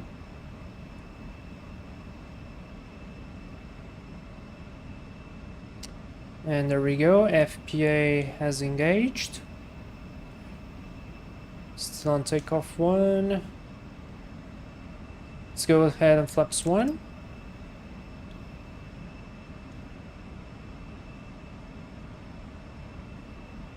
Flight director is telling us to go a little bit more to the right. And let me go ahead and switch to vertical speed, autopilot.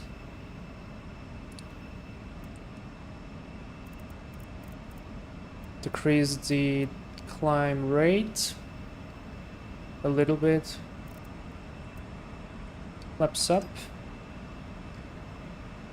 And why is VNAV not arming? There we go, VNAV just armed.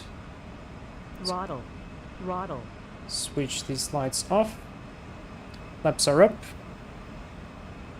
Speed is almost there, so VNAV. See how it hunts? This is why we use vertical speed on this one.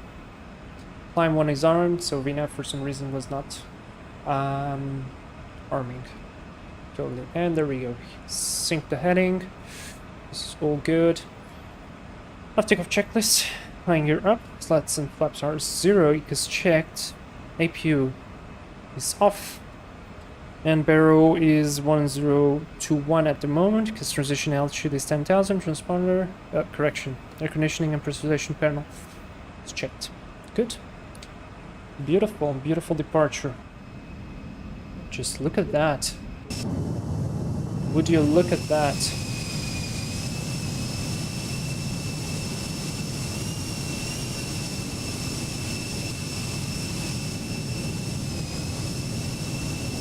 Screenshots.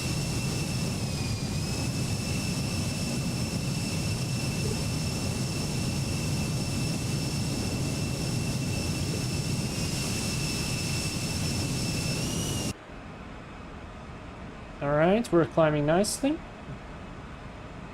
We have a speed restrictions of 220 knots until the turn, so we'll maintain the speed for now.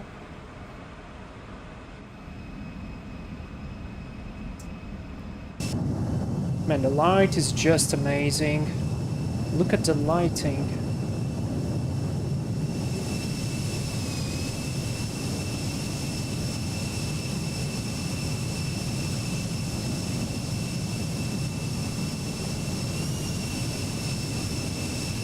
I want to catch a picture in turn. This will be the best. We'll start turning soon, so...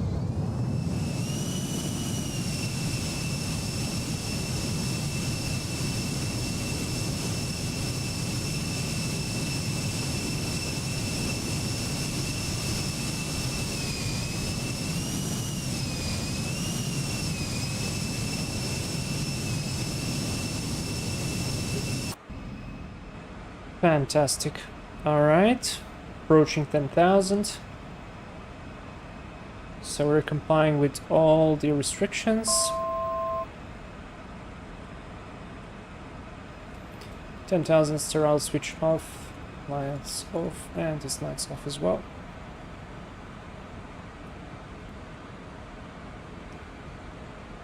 Alright, let's imagine that the ATC told us to continue to climb. Actually, we stopped the climb because I failed to set a higher altitude. So VNAV, please.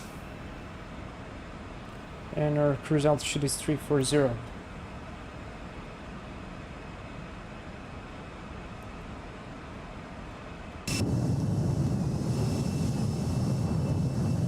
Would you look at that? How beautiful is that?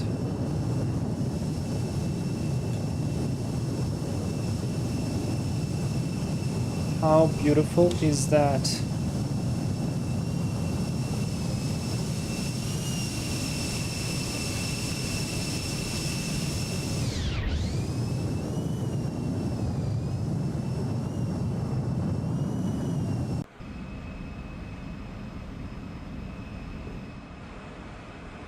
And we passed the transition altitude. That means barrow standard set.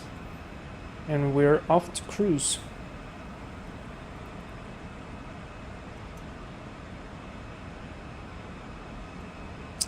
And we can accelerate as well. So our next speed is 240. Let's go vertical speed, 1000. So we continue to climb and accelerate at the same time. And when around 10 knots to our needed speed, we switch back to VNAV. And it will continue to climb.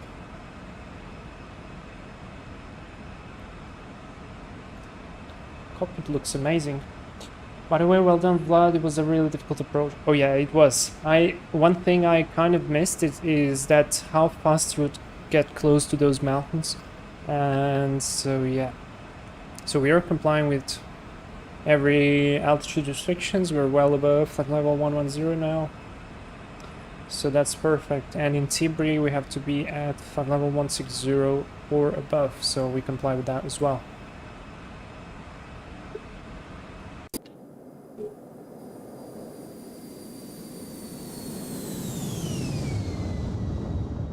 Amazing. Amazing. Alright, and we're crossing Vedur, so we have no more speed restrictions. We're gonna go ahead and set 280 knots. Vertical speed. Throttle. Throttle. 1000.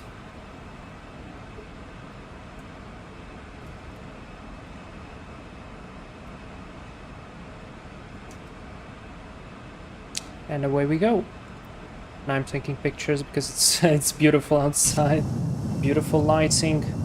That X-plane finally got right.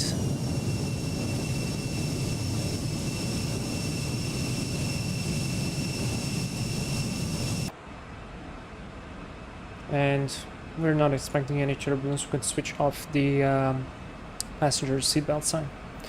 So cool. Off to Prague now.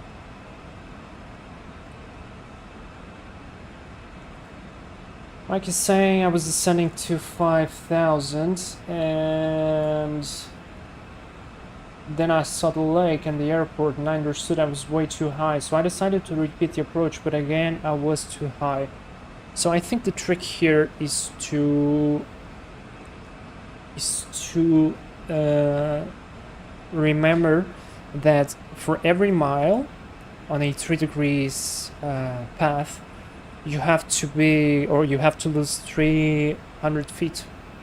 So you could go into sky vector. That's what I did, and I planned approximately the descent.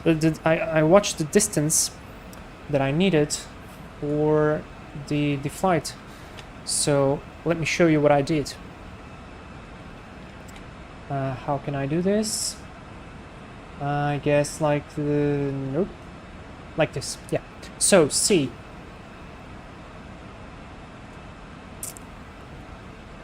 I pressed from the thresholds and I knew the city was here, so the path would be something like this. Alright, so imagine coming from this side here.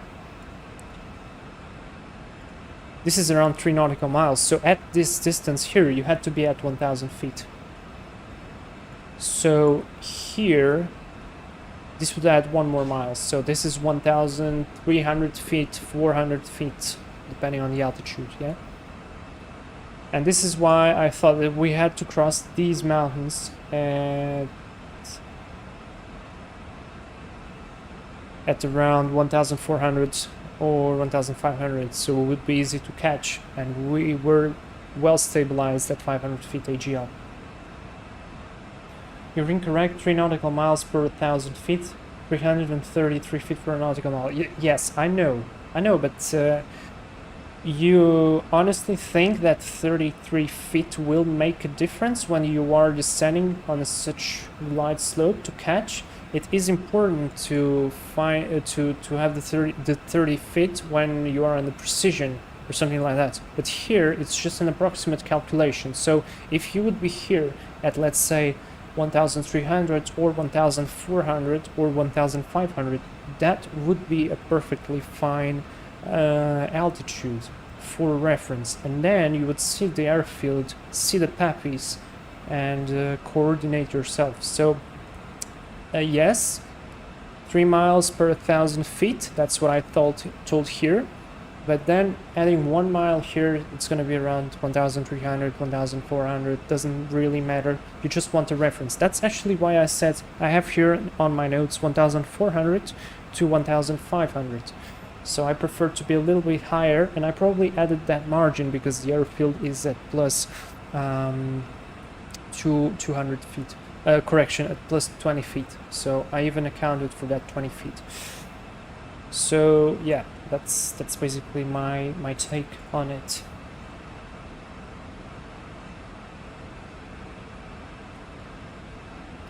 Alright, we're climbing well. Lighting is amazing. Let's see if we can spot some nice pictures outside.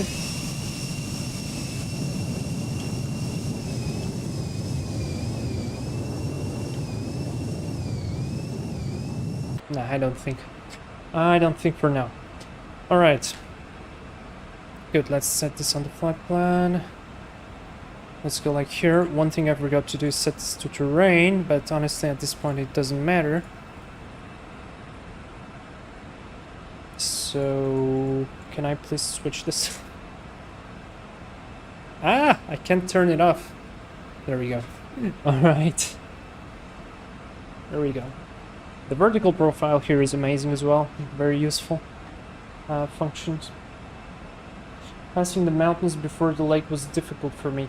Oh yeah, that's difficult, and I kind of got catched there as well, and that's why I deployed the gear down early, so I could descend quite faster. So yeah.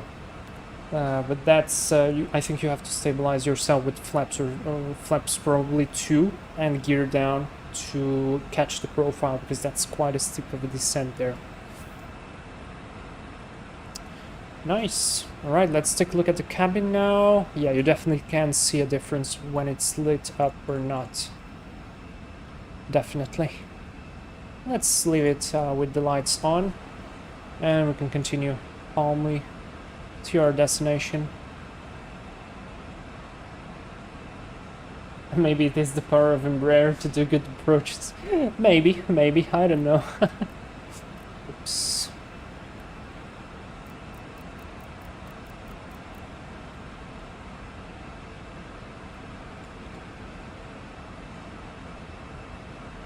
Okay. So I'll prepare already a little bit ahead all the conditions here. I'm gonna land with flaps 5, operating reverse.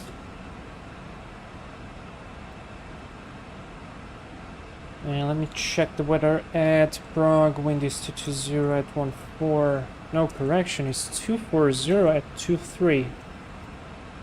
Okay, temperature is 17, possible gusts to 30, well that's fun. QNH 109, and we are expecting to land. This is definitely incorrect. Rock page, yeah, well it's calculating this now because we're climbing, and so he's calculating with the current fuel burn, which would be not correct.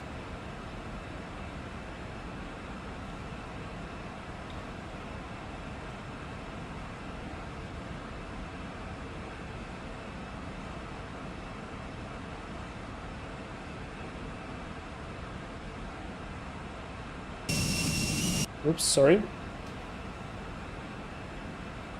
Yeah, you made a really good landing. And well done for you as well for going around, because that's always a difficult task as well, because you know you want to succeed, you don't want to go around and then you force the landing and then something worse happens. So always better to go around. There is even a music. You can always go around. That's so fun.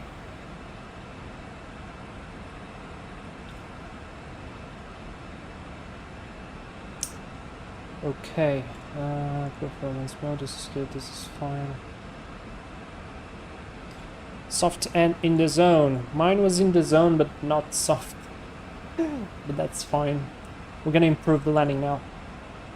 We are definitely gonna improve the landing now at Prague. I don't know how, because it's gonna be very difficult windy conditions, but I will try. The lighting is very beautiful.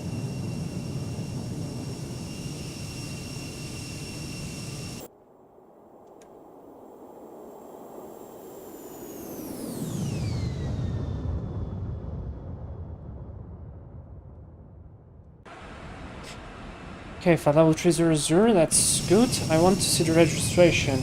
It is 40 AOD. Or that's 0. I don't even know. Does it appear, the registration here? It should appear, the registration should have appeared here. But it doesn't, probably they didn't do it on delivery.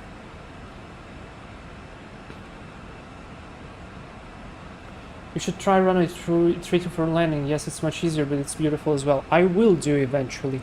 Probably under the Airbus though, or on the Boeing. But I will. I did some time ago, a very long time ago, on some kind of stream.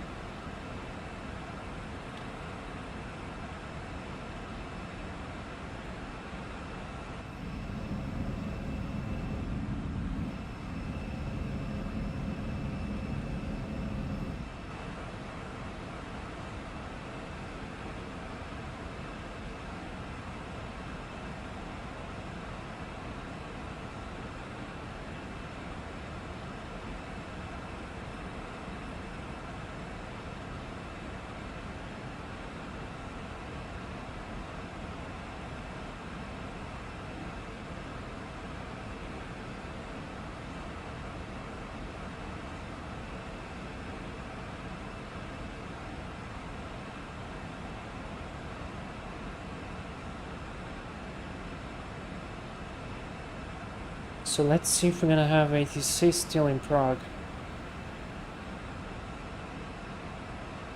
I kind of hope so.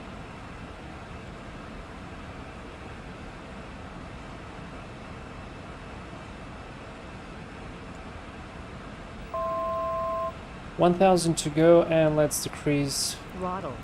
Throttle. the rate of climb, so the passengers will have a comfortable level off.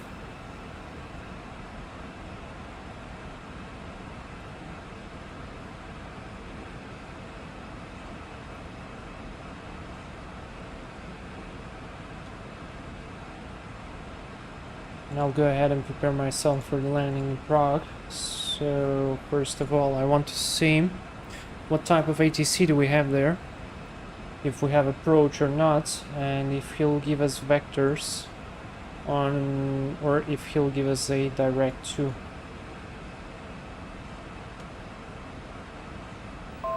Okay, we have only towers, so only tower, and that's altitude. I can set VNAV,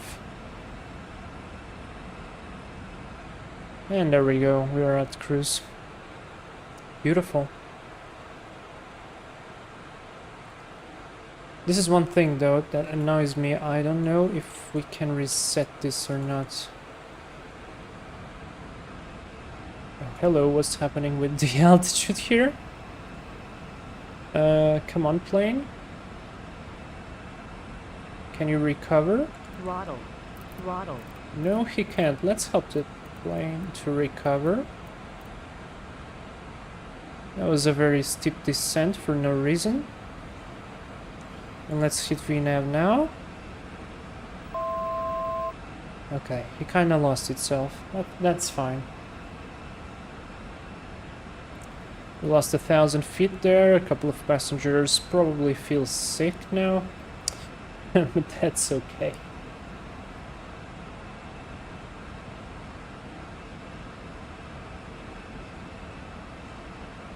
Okay, and we have plenty more fuel. I expect we're gonna be landed around 2 tons of fuel, so if our zero fuel weight is 38,200, we're gonna land probably at 40 something tons. So let's go ahead, on the landing we'll set 40 and 300. Compute. And there we have our speeds. We're gonna send those to the FMS. Andrea is beautiful as always. Oh yes, it is. It's fantastic. It's getting dark though, so we'll probably stop seeing so much of its beauty very soon, but it is amazing. Alright, now the autopilot is behaving as it should. and I want to check something, guys. So let's imagine we have ATC in Prague, like approach and the full control and everything else. And so let's go here to the flight plan, and first of all let me go to the performance, descend, and let me set 3 degrees, which is already set, which is beautiful. And let me immediately correct as well the transition level, which should be advised by ATC and is 60. So let me correct that already. Okay, good. Now back to the flight plan. So as you see, our arrival is quite confusing, and they do this for traffic purposes. Yeah. So what the aircraft does, it is now calculating a profile for all this route. Yeah. And it makes sense because you have every turn, and it accounts for those turns, for that distance, and it calculates the distance that you will be flying with all those turns. But imagine that you are expecting that there will be no big traffic, and you will be directed to the final approach fix, which will be this one, the Papa Romeo 532. And how can you do to sorry, I'm thinking at the same time. So what can you do to account, or to make the airplane account for this type of descent? So let's do a little calculation here. So that point, Papa Romeo 532, we have to cross it at around, let's see, it's gonna be 3 miles, so at around 5,000 feet, okay? So that will be 5,000 feet at Papa Romeo. We're flying at flight level 340, and I'm gonna keep it flying at this altitude. So we're gonna calculate what is the distance that we will require to start our descent on a 3-degree glide path to be at 5,000 at Papa Romeo 532. So how do you do this? You take flight level 340 and you take it and you remove flight level 050. So let's say 34 minus 5. That's going to take us 29, right? So that's the difference. You have 29,000 feet in the middle of it. Sometimes when there is a very high or low pressure and you adjust for QNH, you should remember that as well, because 1 QNH is around 30 feet. So let's say if you are flying now on standard QNH, which is 1013, but it is a very high pressure on the airfield, and the pressure there is like let's imagine, so it will be easier for us to calculate. It's going to be 1033, yeah? So it's 20 QNH more than the standard QNH 1013. So you have 20 QNH of difference. And 20 times 30 is going to be 600, if my math doesn't fail me.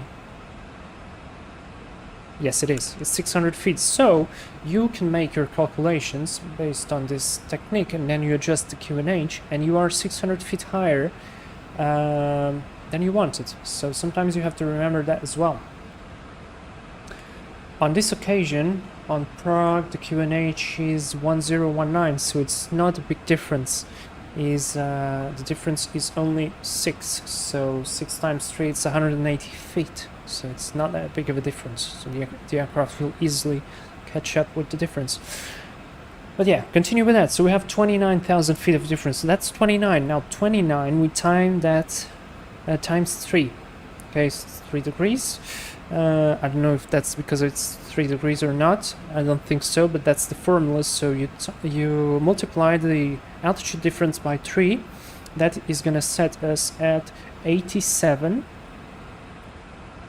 Okay, so that's 87 nautical miles that we have to start the top of descent from Papa Romeo 320.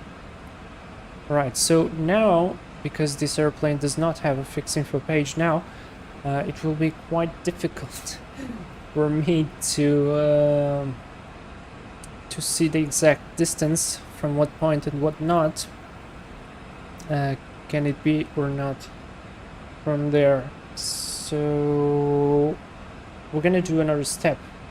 We're gonna go to the flight plan, we're gonna hit next, and we're gonna delete both of these points and Ratev as well.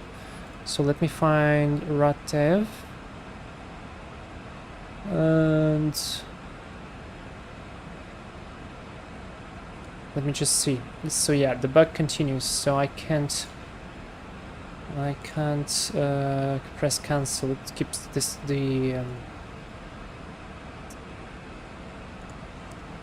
it keeps the modifications. Anyways, let's do it like this then. Previous.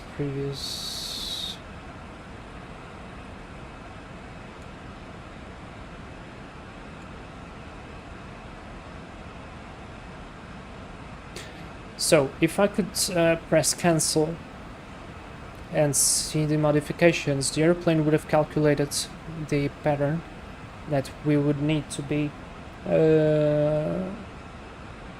correctly, and then we could have reverted and set an altitude constraint on one of the points to make it good. But in this case, we will not be able to do so. So I'll take a look at the charts, and I'll see that we have about a 5 miles difference from Papa Romeo.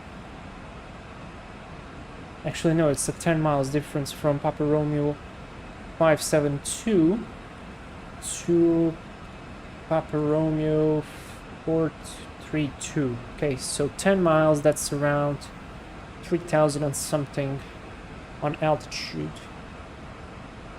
3,000 feet and something. Let's say 3,300 feet. That means that we will need to cross Papa Romeo 572 at around 8,000 feet. So we go find Papa Romeo 572. There we go. And we come here and we set 8,000 feet. 72, correct. And there we go. And now it will calculate the descent.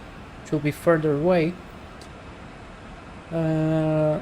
With the 3 degrees glide path, just as we wouldn't be flying the full approach. So I'm going to activate that and leave it as is. Move this back. And there we go. If we would have removed the constraint... Oh, I can't remove it now. That's annoying. That's really annoying. Well, it would have been changing all of this. That's fine. Oh wait, did it just remove that? Wait, okay, so did this... Let me see, where is the top of descent? From this, let's remove this one. Activate. Nope. So it keeps the change. Well, that's quite annoying. That's quite annoying. What if I reselect everything? Let's reselect everything. It's for Sierra. Let's apply. Yeah, see? Okay, so this was the original top of descent, because we had to fly all of that route with all of the turns, which would take us a lot of time.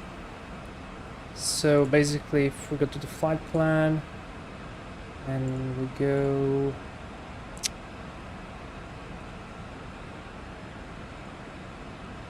Why can't I do this? Second route, next, let me do this.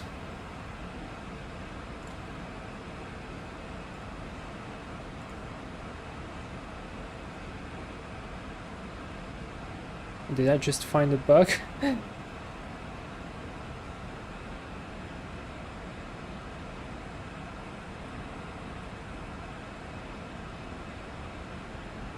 Okay, it just gets there to the top of this end. Okay.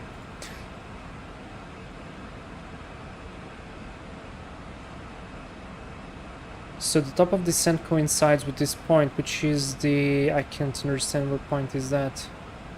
Gotar... VLM. Okay, it's the VLM. No, it's not the VLM. It's Ditis. Yeah, it's Ditis. Okay, so now if we set constraint of 8,000 feet at Papa Romeo 572, the top of descent is going to move further away from Ditis. And I messed this up.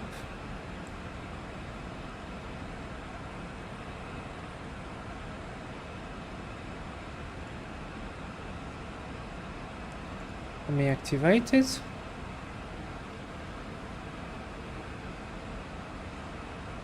Yep, moved further away from Ditis, so we will be doing the 3 degrees path. And then we can do the direct if needed. And with all this talk, just missed a beautiful sunset. Let me see if I can take some screenshot here. Oh, I definitely can. Look at that. Look at that. Fly Montenegro Airlines.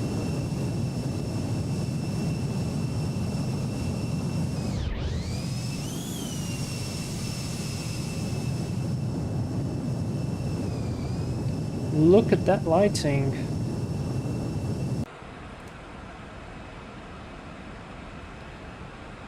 Fantastic. Anyway, guys, I hope you understand what I've been talking about here in the last maybe 10 minutes.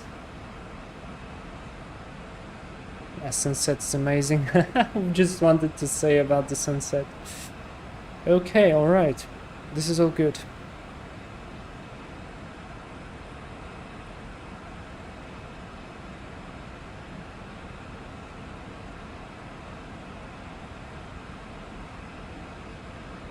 This is all good. Check SimAware. And we just lost the ATC at Prague. So we're expecting no ATC. Anyways, let me do something then. I want to compare how well did I calculate to be at 8,000. Let's go plan mode. So top of descent is at around some, I don't know, maybe close to 10 miles off to Ditis. If I go to arrival, I reselect the star. So it will delete everything. I will hit apply. And I'll hit, I'll delete discontinuity, activate. So now it coincides. Alright, but if I go into the flight plan, hit next, and I go and do a direct from Papa Romeo 532 right to here, and I hit activate.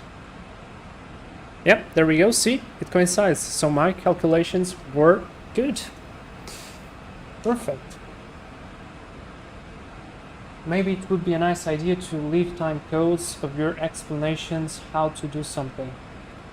Okay, yeah, actually I think a separate video would be very good on this theme, because it's quite extensive and you have to understand a little bit better about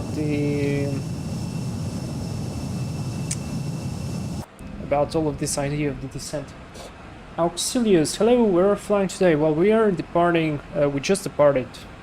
Actually, no, we not just departed, we departed a few time back from Tivat, and we are flying inbound to Prague on the E190 xCrafts Montenegro Air, call sign Mount Eagle 340. We are on VATSIM, but it looks like we will not get any ATC. Now that I don't mind it. We have a beautiful sunset coming in, fantastic lighting, the aircraft looks beautiful. I wish I could adjust the outside sound.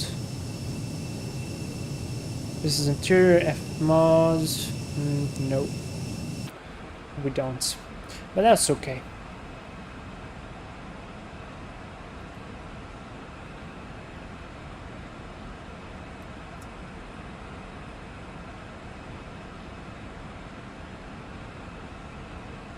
The view is indeed amazing. Oh yes, it is. It is, definitely. So we've computed already everything we need about the landing. We have performance numbers. We've sent those to the FMS. We could check the approach speed. This is all good. Let's go to landing. Can load the speeds. Speeds are loaded. Flaps 5. Gonna use auto brake medium because the auto brakes for some reason are quite not that much effective. So yeah, but actually, you know what? Because we have such a long runway, that is runway 24. Actually, no, disregard that. I would like to vacate as early as possible, and it's gonna be taxiway Charlie. So yeah, we're gonna stop that aircraft and vacate as fast as possible to the gate to save as much fuel as we can. Good. And look at the views. This is just wow.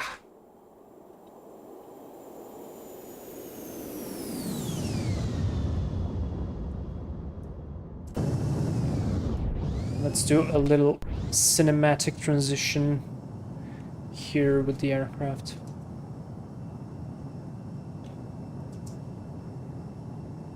Man, it looks amazing. And I love the Embraer. It's such an enjoyable aircraft.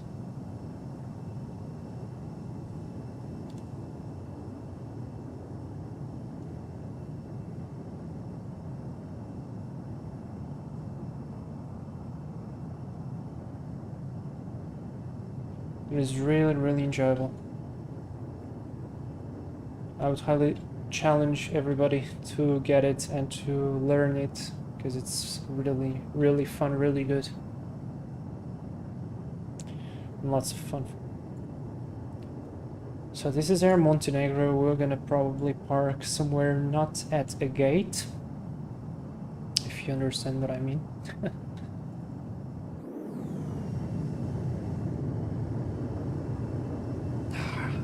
This looks so good. So good. Look at that. You know what? You know what I'm gonna do? I'm gonna put this on, and I'm gonna have some logo lighting for this screenshot. It's gonna be like this.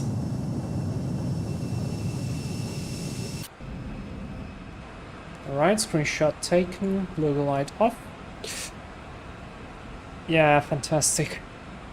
Definitely fantastic. Right, more than 160 miles to top of the sand. This is all good. Progress is looking good. This is all fine. You can take a look at the systems page here. Might be of interest to you. The controls all working good. Hydraulics all good. Fuel is all good. You can see all the valves here. It's great. Electrical, how is it? Everything going? ECS, this is basically the packs page. All with the temperature. I think there is a way on the temperature. This is pressurization. Where is the temperature? See, this is still the things I don't quite get. Oh yeah, there we go. Here, this is a fun thing, guys. So imagine, on the Airbus, for example, you have all the temperature switches on the overhead for the pilots to switch. You have the cockpit, the forward and the aft cabin, right? Here on the Embraer is a little bit simpler. You have only the cockpit and the packs in the cabin. But imagine that the passengers are complaining that it is too hot or too cold. So look at the logistics that have to happen. So the passenger calls the flight attendant. The flight attendant hears the passenger. Flight attendant then comes to you, knocks on the door or talks through the interphone and tells you that you have to adjust the temperature, so it will be a little bit higher, so a little bit warmer or a little bit colder. You then adjust the temperature as you think is correctly, and then the flight attendant comes back and says the temperature is adjusted, or maybe will not tell anything. Yeah, but then imagine that the passenger tells that, well, that's way too hot. And then goes again the flight attendant to talk to you on the interphone or whatever, then you have to adjust the temperature, or he'll probably won't do that already, but you see, they're just taking your attention from flying the plane to adjusting the temperature. So on the Embraer, if you notice, on the switch you have attendant here, so if you put it on the very lower position, you basically allow the cabin crew to control the cabin temperature, so they will not bother to talk to you if they need to adjust the cabin temperature, which is very, very cool. And the temperature is right here, so that's really, really nice. And yeah, now I can switch off the lights, and you can see that these are the photoluminescent stripes, and the cockpit got really dark, so really cool for them to make this cool feature. Sidewall, can you even control the lighting? Let's try, let's put it dim. Okay, let's do a little brighter. Okay, what if I press more bright? Okay, it gets brighter, that's nice. So let's set it somewhere in the middle, like this. Forward area, let's bring it about here. 3 times on the aft. Actually, no, wait, this is the overhead. The overhead can be brighter as well. And the aft galley, like this. This is really cool, guys. I'm just discovering this now. This is really, really cool. So yeah, this is a really cool function on the Embraer that could save you some attention during a flight, and that's cool. It's those little details that sometimes, for me at least, stand out for when comparing the Embraer to the Airbus, and that's really cool. Ruler said, I'm glad you improved the sunset lighting. I don't remember if I replied to you, but it was definitely bad. It was like, I don't know, being in Marshall Land or something like that. So yeah, I'm gonna have a sunset from Mars today. Mike saying, by the way, it's really useful. Oh yes, it is. It is indeed. And I think you just leave the PAX cabin at the attendant and let the cabin crew control the rest. So that's really nice. Real nice for them. Mars, sorry. I'm just tired already. Mars, yeah, not Mart. Oh Jesus. Okay.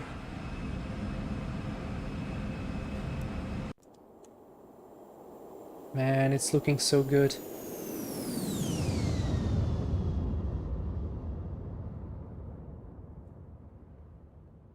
Ah, it's looking so good.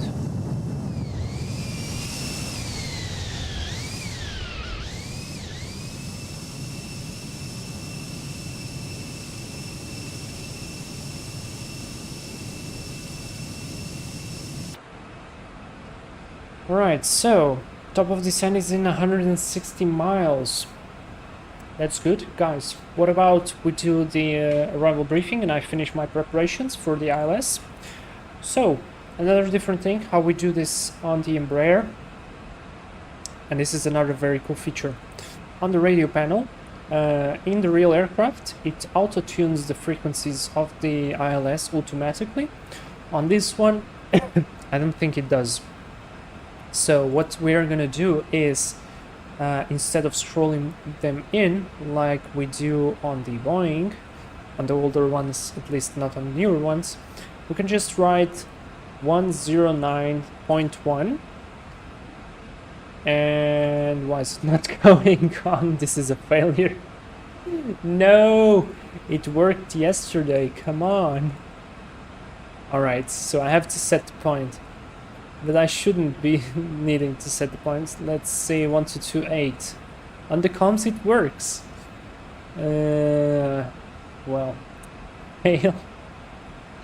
So yeah, on the radios you don't need the point, on the nav you need the point. I don't know if this is realistic or not, but I find it quite funny and nice to use. Now, we have to set the localizer course. Of course, how do you do that? You go into the preview mode, and the preview mode allows you to cycle through localizer 1 and 2. It should allow you to cycle through FMS 1 and FMS 2 as well, but that's not simulated now. At least for now. It will be, I think, eventually. So we're gonna go on the preview mode, localizer 1. Here is the course. Here is the course switch, and course is 240. So 240 is set on lock 1. Switch to the lock 2. Go to the first officers. Course selector. 240 is set. And we are basically set for the ILS, which is good. Our minimums are going to be 1,358. So let's go ahead and scroll to 1,360. There we go. And that's about it. I'll leave the preview mode on because it will allow us to see how close are we to the localizer and to the glide slope already, so we have better situational awareness. And once you get used to it, it doesn't really bother you, and especially if you're used to fly with Garmin 1000, that's completely fine. Alright, it's time for the briefing. It's time for the arrival briefing, guys. Let's do it. So for the arrival briefing, status of the aircraft is all fine. Weather is good. We're expecting winds 240 degrees at 21, possible gusts to 20, correction to 30. So might be interesting. But that's good. So weather is checked. No times are not checked. I'm gonna skip them for this flight. We're not gonna be using anti-ice unless we encounter some serious icing, and the anti-ice on this aircraft works automatically. I've tested it yesterday in icing conditions and the flight went just fine. We're gonna be using weather radar this time, so I can already actually leave it on. It's still the default X-plane weather radar, but it's better than nothing. Our top of descent is in around 140 miles to go. We are arriving, we'll do an ILS to 4, arriving through the Vlasin first Sierra arrival. Precision level is going to be 60. We require RNAV 1. And the arrival basically goes to Vlasin VOR, Papa Romeo 522, then Papa Romeo 571, then Papa Romeo 572. From which we're going to proceed direct to Papa Romeo 532, which is the initial fix, and then straight in for the ILS approach, at which we'll intercept at 4,000 feet or above, probably, from Papa Romeo 532, which we should be crossing at around 5,000 feet to make a nice continuous descent. We don't have any major constraints. We're going to be maintaining 280 knots until 10,000, then 250 knots, and so on, decelerating as we need. Our radio navs are already set, which is the ILS frequency 109.1 with 240 degrees course. And our alternate is Berlin, if I recall correctly. Yes, it is Berlin. The weather is not very good there as well at the moment, but it will somewhat improve eventually. For the fuel is fine. We have plenty of fuel now. We're almost reaching top of descent, so I expect to land with at least 2,600 kilos of fuel as well as planned with for the aircraft. I'll be landing with flaps 5, auto brakes medium. Try to vacate the runway as quick as possible on Charlie and straight to the gates. Gonna be parking at the parking, actually not on a gate. probably like position maybe from 7.5 to 7.0, so it's gonna be a really short taxi, or anything like 6.0 to 6.4. So that should be quite good. And that's about it. It's the accident taxi. We don't have any special considerations, and we're not overweight for the landing, and we do not have any ATCs, so we don't have any communications problems. At least we do not expect. That's the checklist complete, guys. Actually, not the checklist, but the arrival briefing. Perfect. Lighting is still looking fantastic. Screenshot time once again, because this is just too good. And I like the cockpit as well.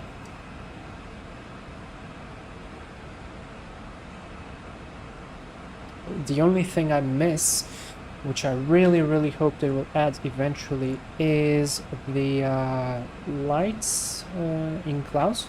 So when the clouds get illuminated by your landing lights, this is one thing I really miss from the xEnviro, and I hope they will get them eventually.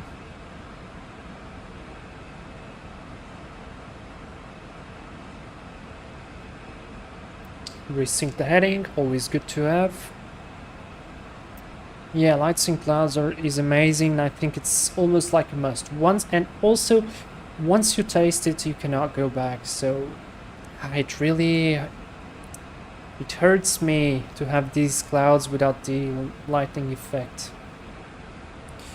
They did promise, so yeah, I think it's a matter of timing. And also xEnviro, they are constantly updating the xEnviro, and they are developing new clouds and everything else, so I think it will be promising in the future to have a very good version of xEnviro. Although, for example, this type of clouds, very high altitude cirrus clouds, I kind of prefer the way they look now with default than the ones that xEnviro have at the moment.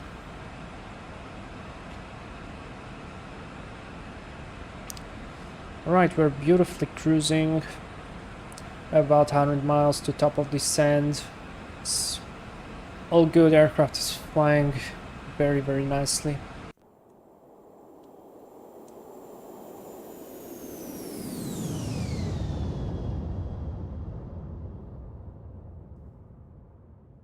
Ah, this looks nice. This looks real nice.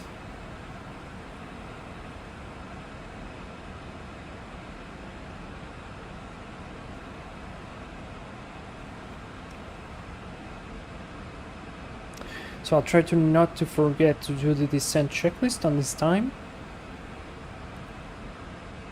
And we'll do the after landing as well, which is silent, so I'll probably, on the after landing, I'm gonna have a very short taxi.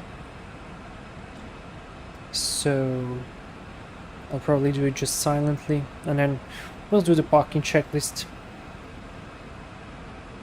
And that will be enough.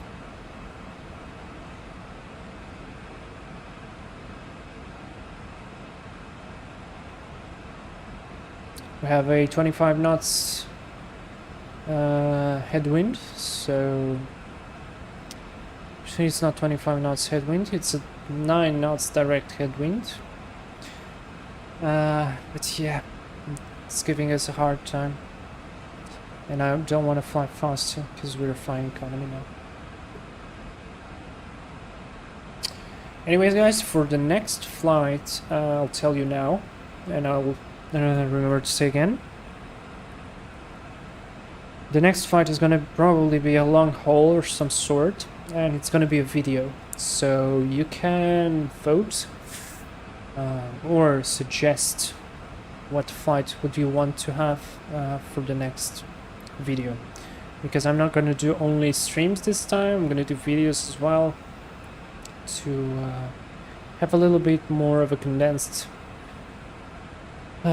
information, because we're now sitting here on the cruise basically kind of doing nothing, and I want to shorten that to the maximum allowable.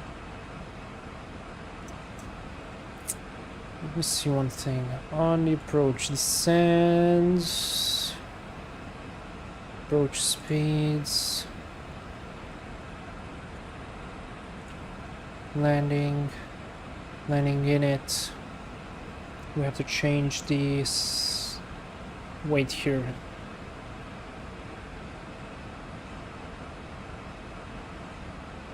There we go. VAP is gonna be at this time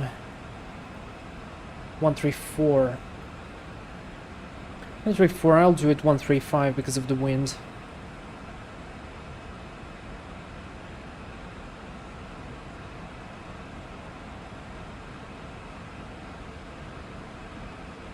You know what I want to do?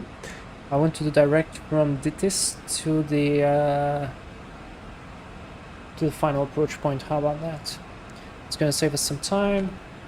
We still don't have the ATC, so should be okay, I think.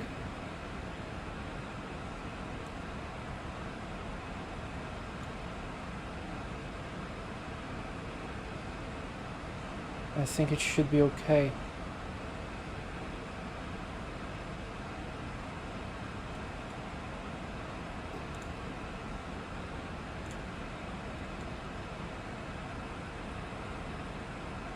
Yeah, let's try to do it. So, my initial fix is Papa Romeo 532. 532, let's go and do direct from Victor Lima Mike. Or actually direct from Ditis. Let's do direct from Ditis, it's gonna save us some time. And let's hit activate. And it's done. Direct to final. Save us a little bit more time.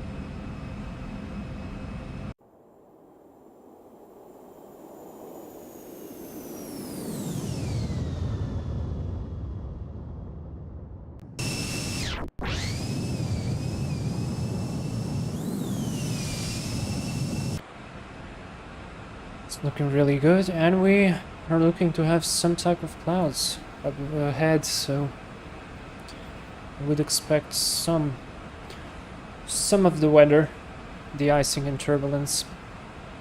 So at this time I'll probably do a little passenger briefing as well to tell them how is the weather in Prague, that we might expect some turbulence, for them to put their seatbelts on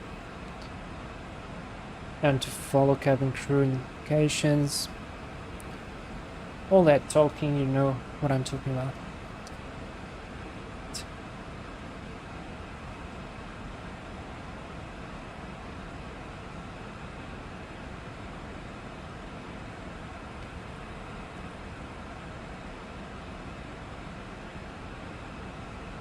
And let's hope I don't plant it this time.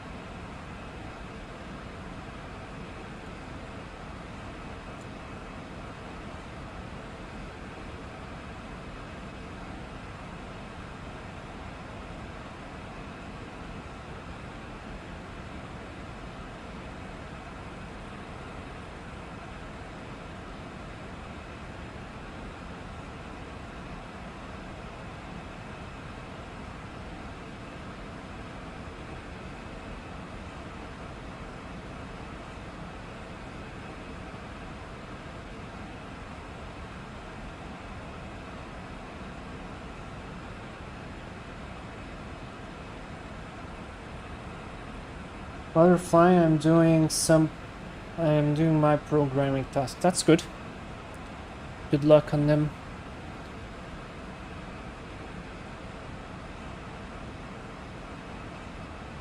Very good luck.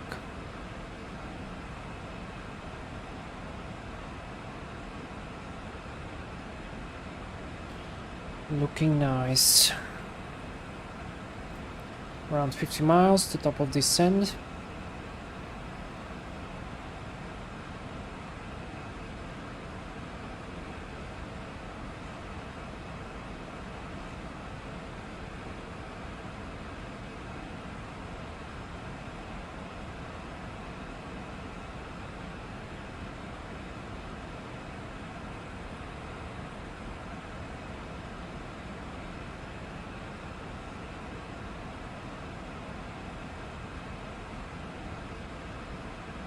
Yeah, landing in Tivat was a bit harsh. I needed to flare more. But it was on the zone.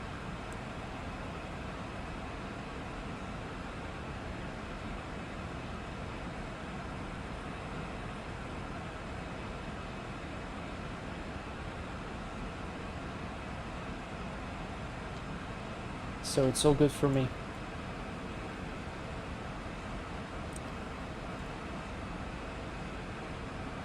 Better to land safe and in the zone than landing very softly and then overfly the runway and whatever. I need to be more attentive. I now understand my mistake. Okay. But in the programming or in the flying part? I was way to the left when approaching the lake. I think so. I think you were. Because there are way too high mountains to the left. Which is the east, basically. The southeast.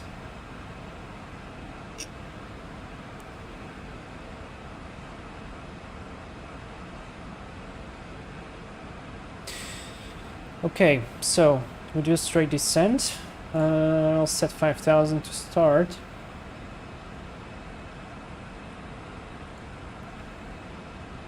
$5,000 to start descent, and then we'll continue to 4,000 as required. Transition level is 060. That's about right.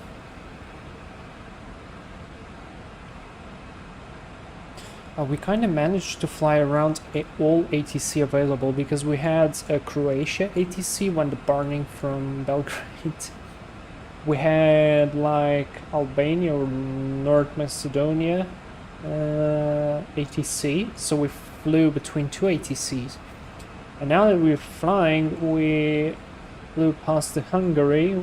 We had, I think we had Italy ATC as well. Austria only has, what do they have? This is Vienna only.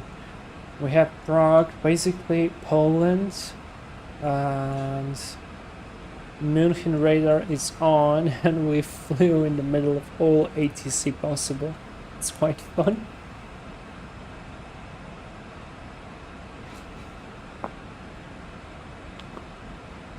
That was quite the fun.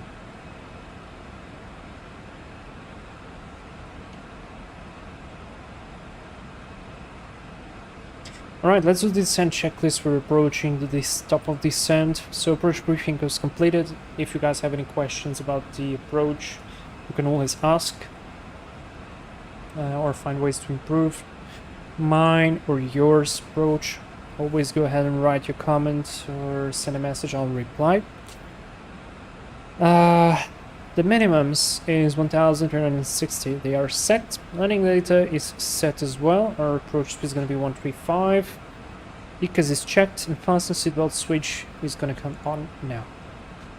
Oh, hello my brother. How are you? Welcome to the stream. We're just about to descend to Prague and have a very windy approach. And maybe iced approach as well. Let's see. How is it gonna go? Now, one thing that's not done, but it will eventually be done, is that the auto brake is not displayed here, and it should be displayed when setting it to medium. It should declutter the ECAS, but it's not doing so. It will do so eventually on the next version 1.1 of xCrafts. So really promising and very well done aircraft at the moment.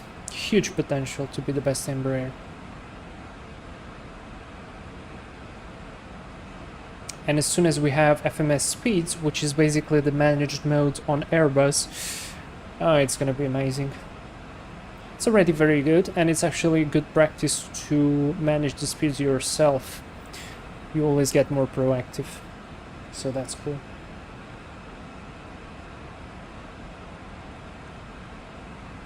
We check the weather once again, just before we start the descent in Prague. If we have some changes, no we don't, so it's still 240 at 21, QNH 1019,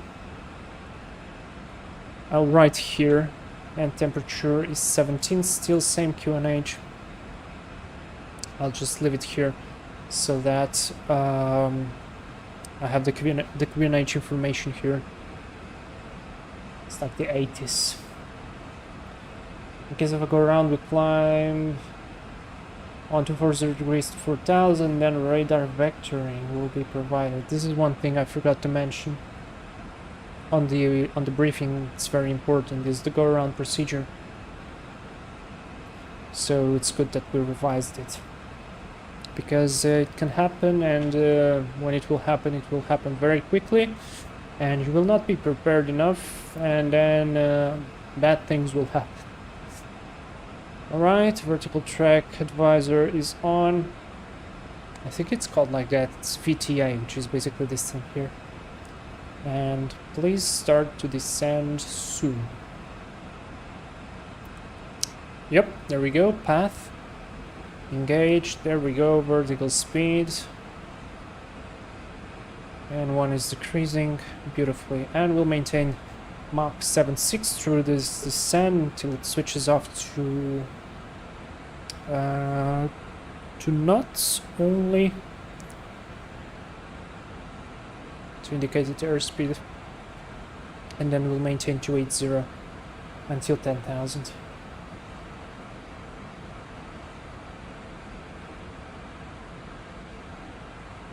Looking good and looking dark.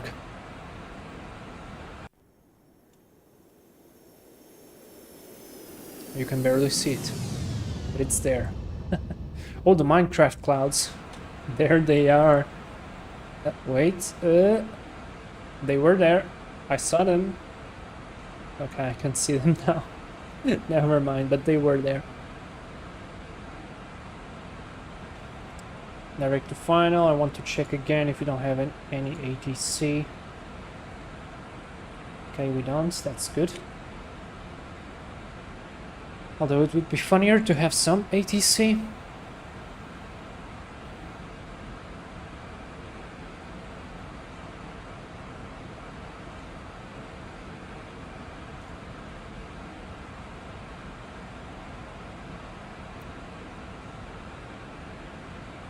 Sync the heading, and down we go.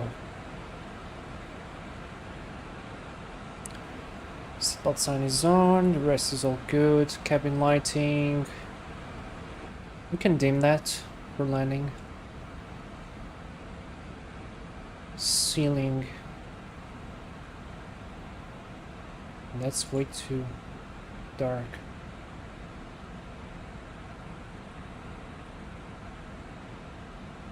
Yeah, let's do it like this maybe, or we can turn the side wall and leave it like this. Yeah, let's leave it like this.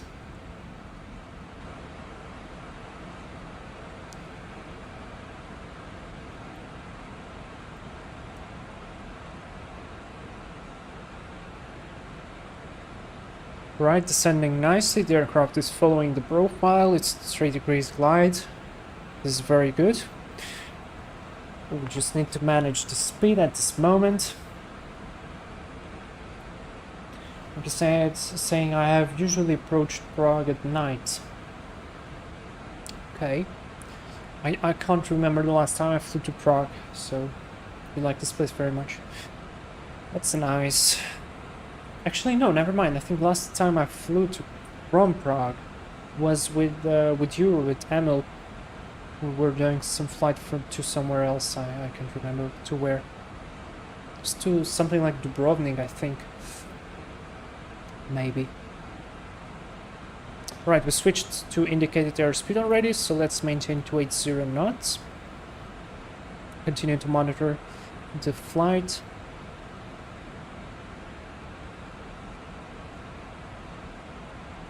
Everything is going good. Doesn't seem like we have any traffic, at least for now. Oh, split. In the end we didn't. Yeah, something happened there. I can't remember what.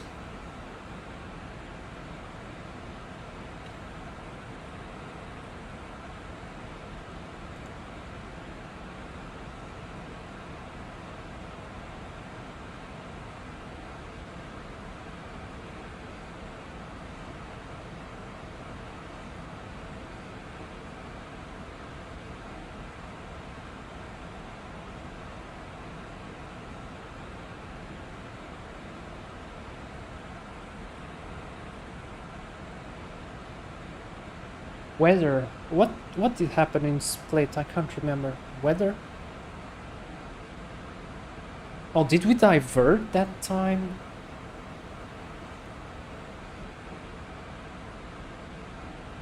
That would be interesting. Oh, weather didn't load. Yeah, I remember now. Okay. Yes, that was that X-plane bug that happened. That's true.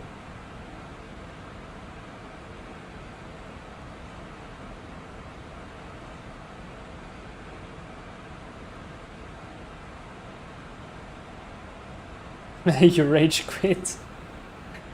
You know, sometimes happens. Sometimes it does happen. It's fine.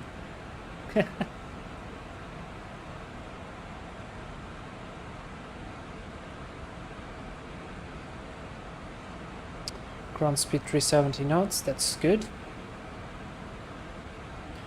All good, nice descent.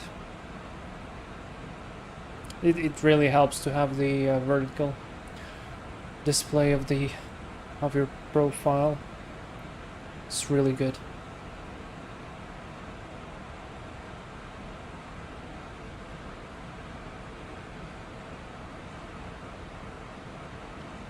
We check the weather again, because it might have changed. Oh yes, it did change, and it changed to worse, so it's 20 knots, now gusting to 30. Beautiful.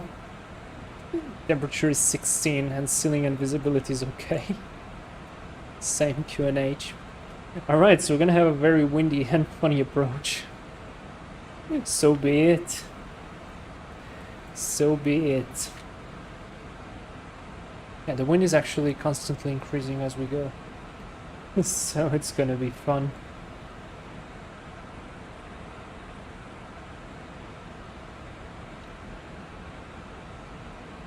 On 09.1, that's correct. Course is 240, that's as well correct. Okay.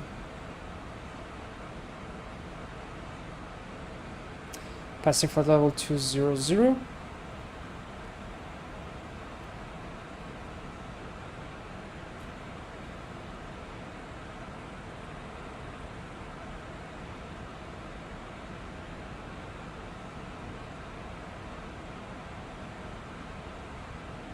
And it's not the initial fix, Jesus Christ, it's the intermediate fix. Ah, the intermediate fix. I got it wrong. The initial approach fix is ahead.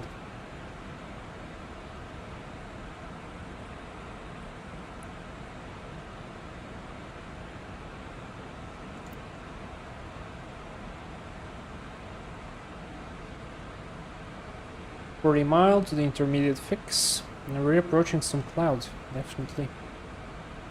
And we would be entering some cloud here. If I would switch the lights off, we could have seen if there's anything. Some moisture or anything coming. That's always important to have. And wind is still increasing as we're descending, that's impressive. It was 41 knots just a few seconds ago, so it's 46 now. And we just passed the 230, which was the SIGMAT, the significant weather. It was written to be from 200 to, actually no wait, never mind, sorry. It was written to be from 240 to below 10,000. And then icing from 220 to 100. So that might definitely happen. Outside temperature is -11. Yeah. And we are entering clouds and turbulence. Seatbelt sign is on, this is all good. Okay, at this moment I will decel because it's turbulent and we want comfort for the passengers, so we will slow down.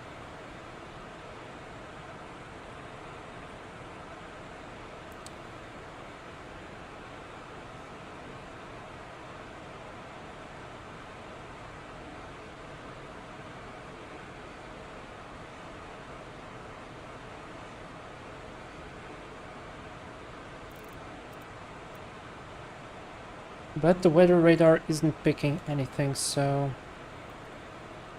probably that's fine. Oh, we have a traffic there. See? That's important. That might be somebody who's coming into approach. Oh yes, that's a Ryanair. Ryanair 500. He's approaching now. But I think we have enough separation. He's flying from Brest, Bretagne Airport. Quite nice. Quite nice. Alright, we slow down to 240. Turbulence seems to be better. And where is this guy going? Or is this some departing traffic? Maybe this is actually some departing traffic. We are at the same altitude basically.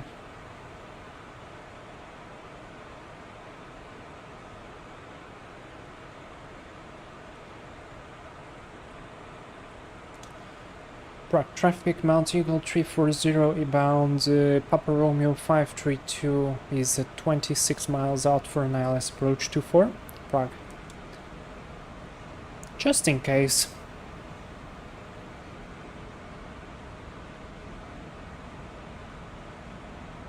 And yeah, this is supposedly correct behavior that the auto throttle lets it do these things. So we'll see.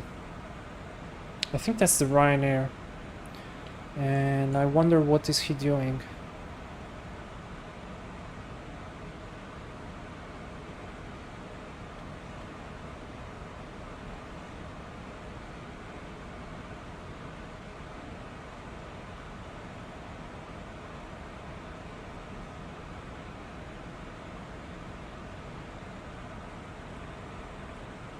Oh, it's definitely raining now. Oh, he's doing some black magic witchery. Okay. And he's below me now. Alright.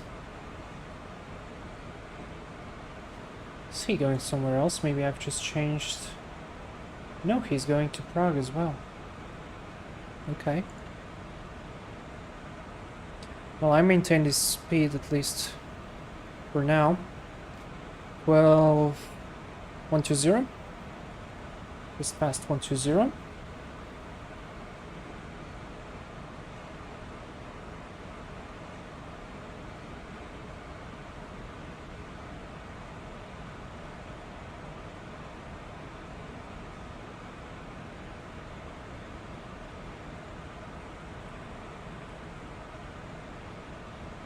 Yeah, it's definitely raining. Consider rain here, and sometimes some rain animations just pass through the cockpit.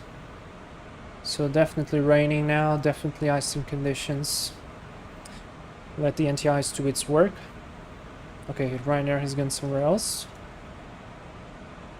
So I hope I'll have the time to go in.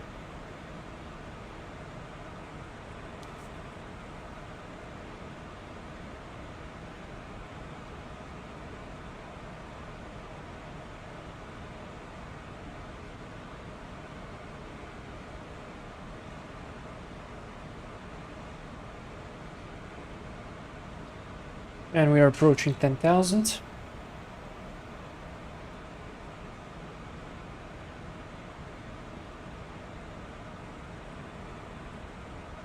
Plenty of fuel.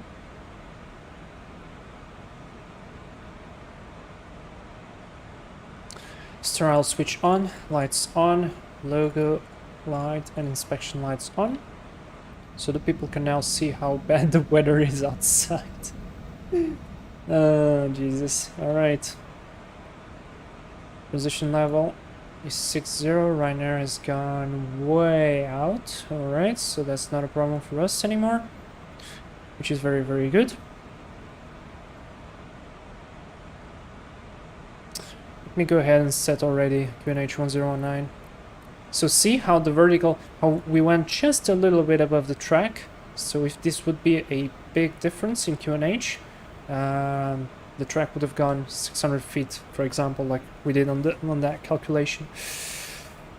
Alright, we are how many miles? 10 miles. Almost 10 miles out. I want to intercept that with 220 knots at least. Not more than 220 actually. Actually even less, maybe like 200, because otherwise he will not slow down. So let's anticipate that. And let's go ahead and set 4,000. That's gonna be our altitude. We'll go around. Okay, speed is decreasing. Confirm again that's okay, the Ryanair is turning in. That's okay, that's good.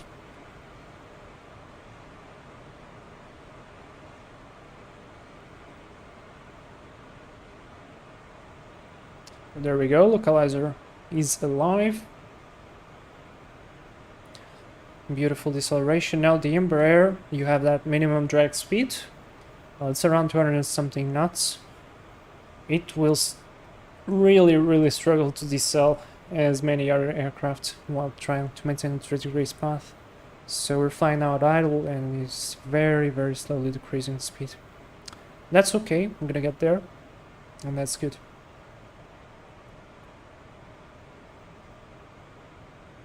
Six miles, we got there. Let's go ahead, flaps 1. This is what should have happened when we would arm the auto brake.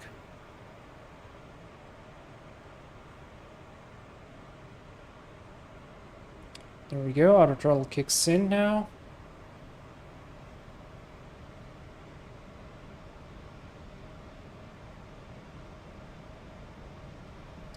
Prague traffic, Mount Eagle 340, 5 miles out of Papa Romeo, 532 for ILS, 24 right, 24 for Prague. Why did I say right? I don't know. Anyways, but this is the very fun part of flying with instruments. You can't see anything, and yet you're flying to somewhere. It's probably a little bit scary in real life.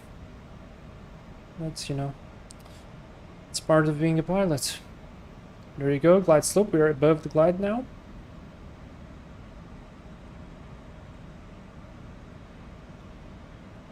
Now the real aircraft would have switched automatically to the localizer. We will not do so, at least now in this model. It will be done eventually, but for now it is not correctly or fully modeled. But that's fine, we can manage that. We'll arm approach, so localizer and glide slope is armed. We're just right almost on the profile, so remember I told you to cross Papa Romeo, whatever the hell, at 5,000. Yeah, I was not far wrong. There we go, crossing. Let's let the aircraft do the turn. I will slow down further to 180. And as it completes the turn, I will switch to a Vorlock. Localizer has engaged, approach 1. Now please just continue to turn left. Please don't overshoot. And glide slope as well. There we go, fantastic, and flaps 2. We can see some ground down below us, so that's good. Approach checklist was complete, which was only a barrel and approach was set. Next is landing checklist, and we're good. Wind is 41 knots from the right. Wow, okay, it's gonna be fun. Right, 4,000 we're established. Checked. So we are 11 miles out. Now, okay. Prague traffic, Mount Eagle 340 established on the ILS 24, 10 miles out for landing Prague.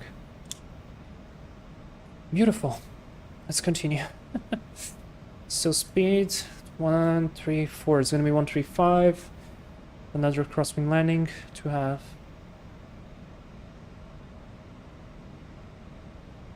Radio altimeter is not on yet. Okay, this is all good. I'll decrease a little bit the lighting so it will not be as distracting. And runway is in sight. Let me go ahead and switch on the wipers already because they don't make too much noise, and that was a nice gust of wind. And so I can keep them running. It will not interfere. Although it does not help a lot. with this speed. 4000, heading is set correct to 240. Let's actually, you know what, let's sync the heading so it will compensate for the wind.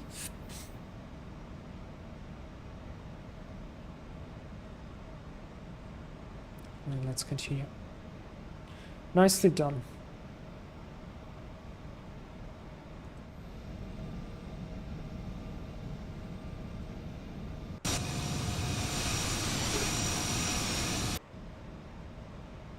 Very, very nicely done.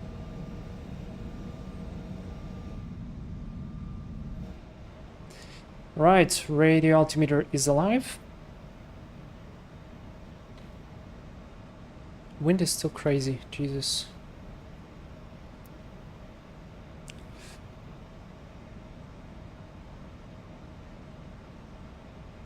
Yeah, the wiper is literally almost not helping. But I think in reality really wouldn't help that much. Oh Jesus, okay. We are approaching 2000 altitude. Let's put gear down, lights on, and let's go for that 135 speed.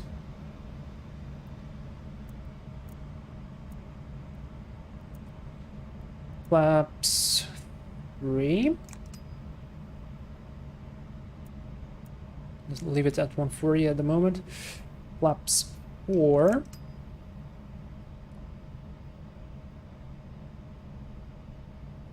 And flaps 5. Landing checklist. Alright, cabin crew device, total speed, landing gear down. 3 greens, slide and flaps, that's a 5. ECAS checked. See how did it drop below what we needed, and now we can decrease to 135 and it will be better. Okay, there we go, that's fine.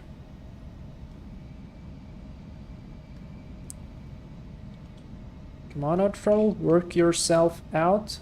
Actually, you know what, I'm gonna leave that at 140. Because otherwise I feel like we're flying way too slow. Yeah, that's 1,000. checked, 1000 feet stabilized, we're good. I'm gonna leave it a little bit more on autopilot at this moment, because I don't want it to overstress the aircraft. Have a great landing and safe. Thank you, Mike. This is gonna be fun. I feel like this is worse than yesterday, honestly. I feel like that yesterday it was stable wind, not gusting. This time it is gusting, and it's not funny.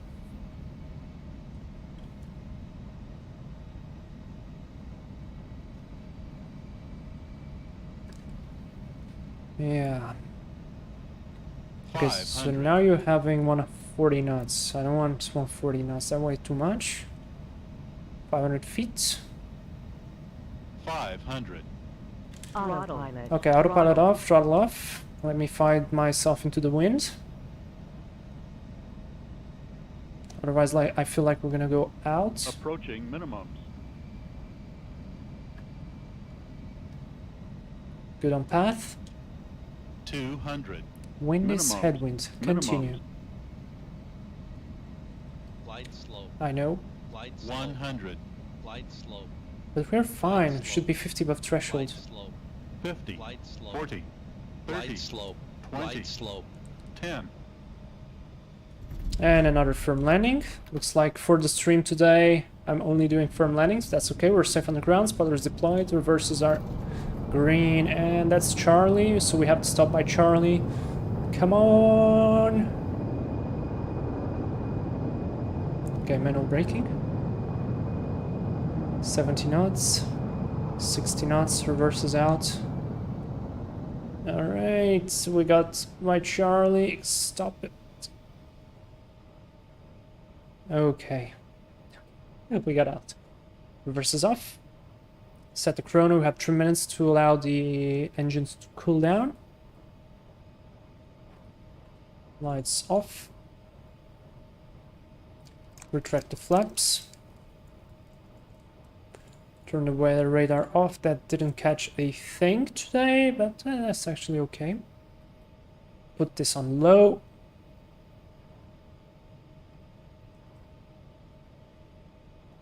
And there is the field.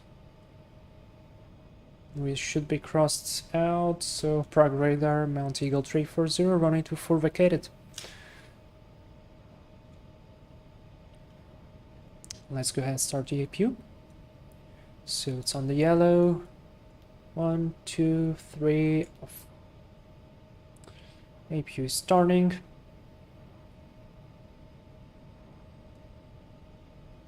Alright, after landing, APU started, rear lights, strobes off, inspection off. And if these check brake temperatures are good. Transponders out on, slat and flap up, trim should be at 2. So flight directors off. Here we go, clear left, clear right. Yeah, the weather is really bad, but I think it's worse here. I honestly think it's worse.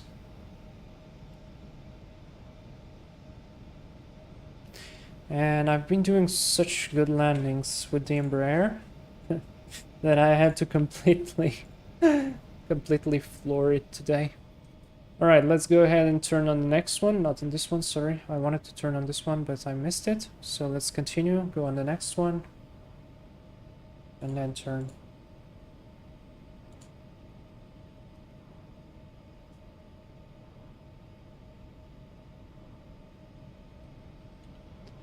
Let's go on electrical, check the APU is running, that's good. So we have APU power.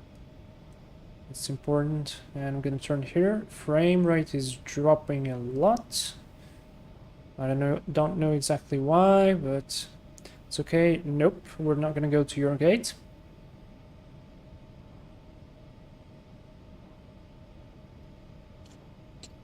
Actually, you know what's really raining, so let's imagine that we got to a gate for the passengers. So we're gonna go to a gate.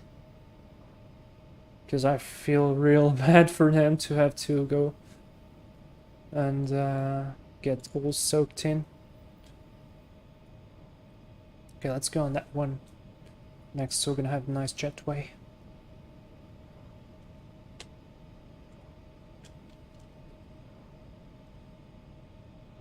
Yeah, there we go. There's our marshaller. Let's get nice and aligned with the line. Beautiful. So now let's not blind him. So light off. And let's add a little bit more of wiper. Strength.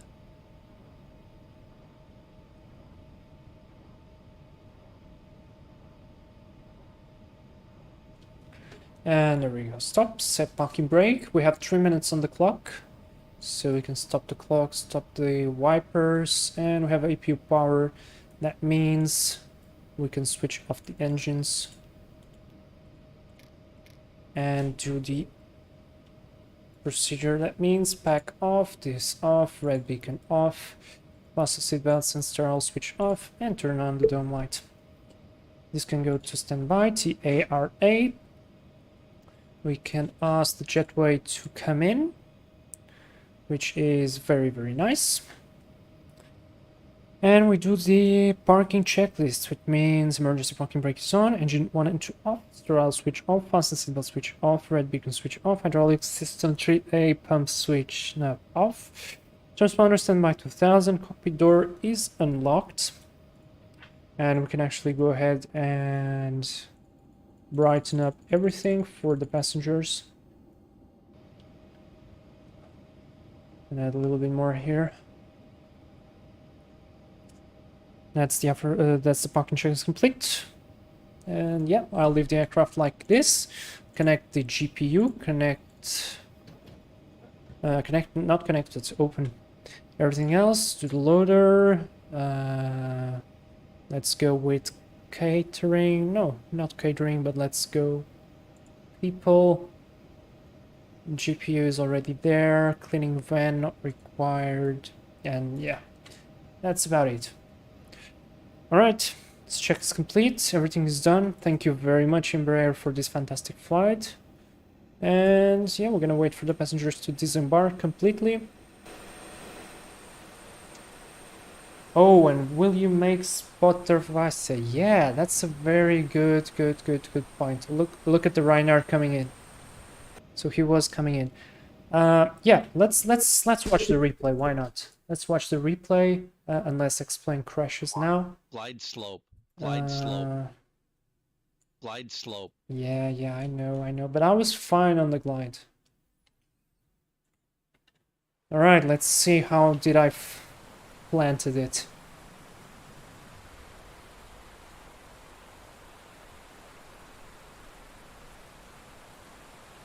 Mount Eagle 340 coming in for the approach. It's lagging a little bit. Yeah, that was a firm landing. That was definitely a firm landing. I think I need to cut the engines a little bit later. That was good. That was fine. Okay, so now I just have to check brakes are set. This is all set, and the doors. I need the GPU connected. This, and this open. So GPU avail. Let's switch off the APU. And we are all good. Oh, connect the jetway again.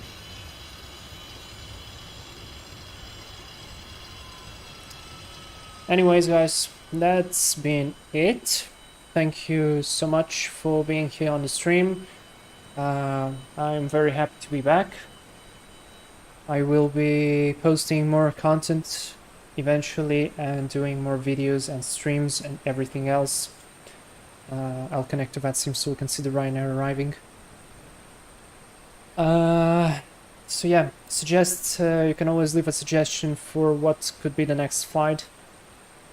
And yeah, thank you very much for being here. Hit the like button, subscribe. We'll keep it in contact. Thank you very much. See you next time, guys. Bye bye.